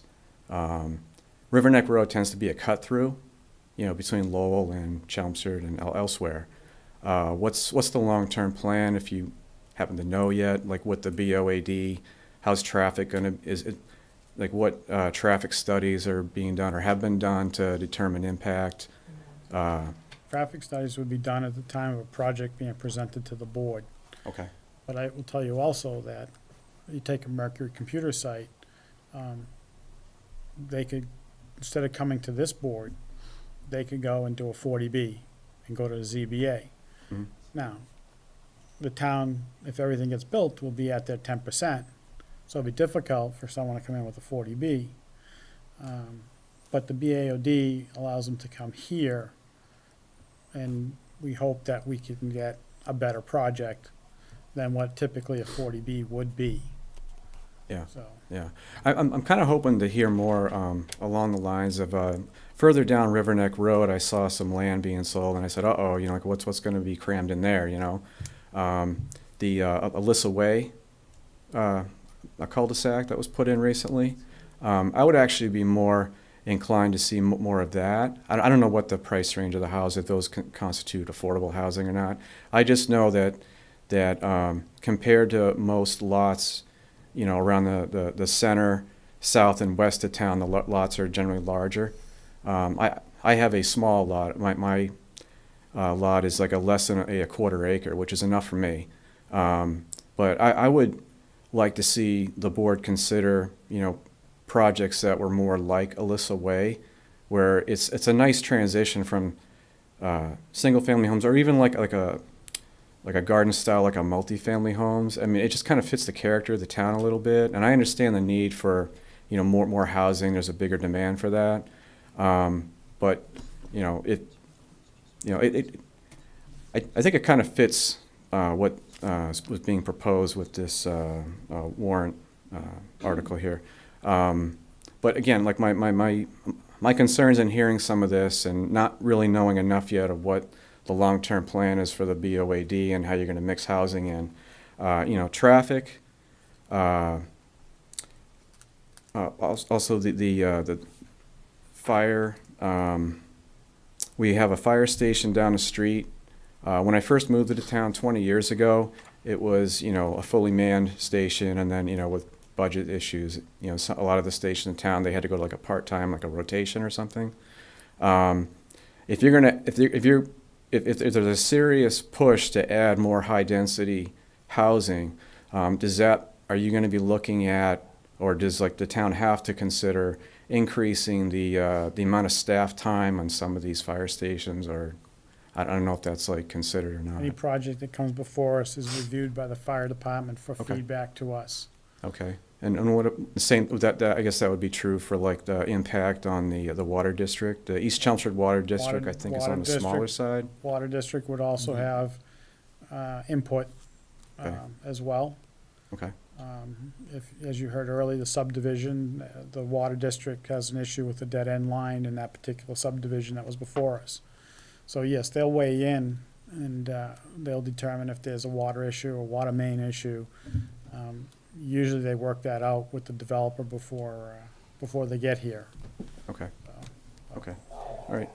I think you answered my question. I just have like one more. Sure. Is there like a, and again, I'm coming in new to this, Yep. the BOAD. Is there like a committee or something where residents can sit on and kind of hear what's going on with this, or like projects that are coming in, or? Sure, the planning board. Okay, this is it, okay. After the election coming up, there may be an opportunity to apply for a position as an alternate, Okay. possibly. Yeah. Because in looking at the suspense. the two auctions, this thing I found on the website, the two auctions, you know, about the properties that were up for bid, to try to get. I don't know anything about those, so. Oh, I think it was on your. It's on the town, isn't it? Yeah, I Town believe so. site? It just mentioned that there was the Mercury Computer System property was up for auction. There was another property, which I don't remember the name of it. But in it, it talked about, you know, trying to attract businesses to like mention like restaurants, entertainment, you know, like trying to promote the live, work, and play in this area. So I just kind of like to see like where that's going and, maybe help, provide some. So I appreciate, thank you for your input, and I will tell you, it's not just this area that's trying to promote live, work, and play. It's statewide, Yep. and it's coming from the governor's office as well. Big push on his part. Yeah, I have family down in Burlington, on the other side, like on the Woburn side. Yeah. And I work in Bedford on 62. Yeah, you see So it. I don't have to every day. I'm just on the edge of the dense development in Burlington. And I tell you, it keeps me out of seeing my family during the week. You know, I avoid it as much as I can. The traffic. I mean, it's great. They have a lot of great restaurants. And When we reviewed the BAOD originally, I remember the question was asked, what do you envision it? Well, I think it came up to not as big as Burlington, but something to a smaller scale Small than scale. that. So, Okay. it's really, just to get down to that junction of 3 and 128 is tough now. And on Burlington's credit, they don't have any trouble with their tax base. They got plenty of commercial development and, Yep. they're, matter of fact, I think there's a industrial park down there that they did have a little trouble in the back part of it, developing buildings or getting tenants, and I think they converted and put apartments in. The person that owns the park, it's one of those big REITs, they're putting in apartments in the back part of an industrial park. yeah, are you talking about the space between Middlesex Turnpike and? It was about a year and a half ago I read the article. I can't remember exactly, but I think it's actually off of 3A, I believe, but I could be wrong. Okay. So, but it was, like I said, a year and a half ago. I just remember reading the article when we were doing this. So, Well, anyways, thank you for your time. feel free to if you have questions, feel free to email the office. Evan and Colleen are good about getting back to people.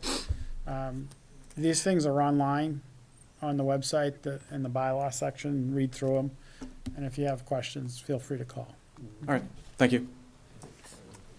Anyone else from the public? Anyone else from the public? Okay, so no one from the public. So I think we're ready to close Yeah. and make a decision on what we do. So Okay. I'll entertain a motion to close the public hearing. I'll give it a motion. I'll second. I got a motion by Glenn, second by Mike. All those in favor? Aye. All right. So, Ideas. I suppose what we would typically do at this point is vote either to recommend or not to recommend. Do we have a third option of making no recommendation? Sure.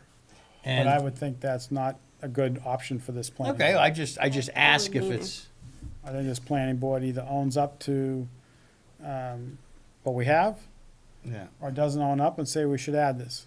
So I think it's pretty clear, but we should make a choice. Town meeting, if there's a split vote or a or a zero, instead of a yes or no, it's a neutral, nothing. Yeah. You're gonna have at least one town meeting member wanting to poll the board to find out why. Yeah. Oh yeah. And so we'd have to stand up and say, so, you can't get around it. You can't get around it. I guess my thought was more the complexities of this may have less to do with detailed planning of.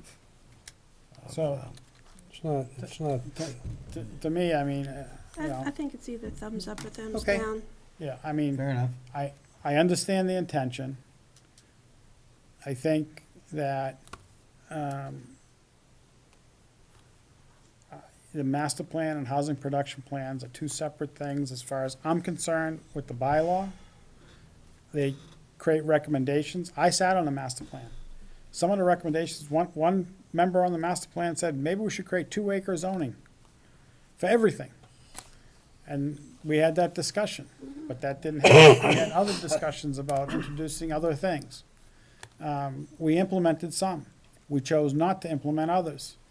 And we chose not to have any discussion on others.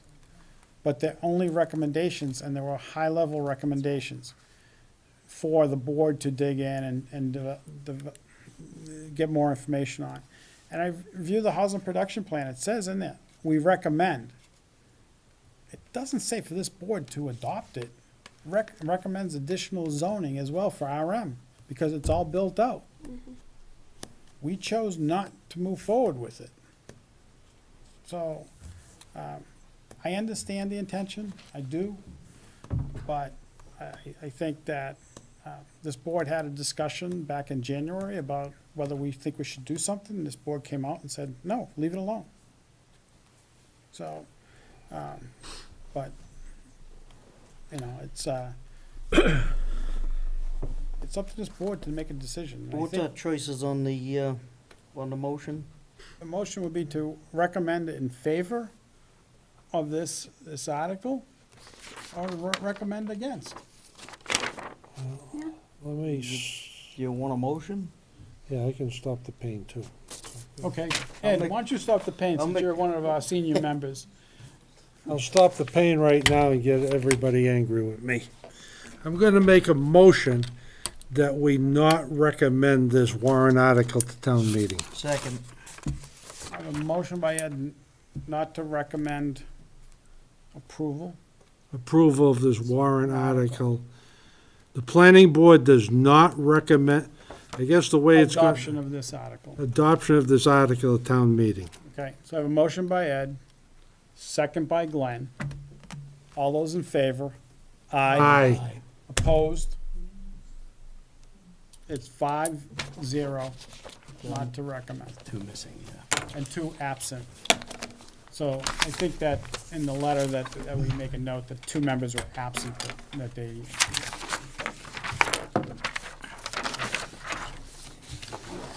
All right. I think that covers everything for that. Meeting minutes we don't have. Next meeting is March 28th, 2018. Old issues, nothing. Historic preservation, I think we'll put off to another I think we should meeting. put it off to another meeting. New business, no. Committee reports, No, not from me. executive session, no. Just curious, is anybody else going to the, I think it's this Saturday, the This Saturday. the citizen planner stuff, Holy Cross? I'm gonna be there. Like I said last time, going to the pot course. I'll be on a beach in the Bahamas. Yeah, I'll be thinking of you, Mike. Yeah, right. We'll still on. No insurance company address. I can hear it from here. Can I entertain a motion to adjourn? So moved. Motion by Glenn, second by Mike. All those in favor? Aye. Thank you. I'm going home to go to bed.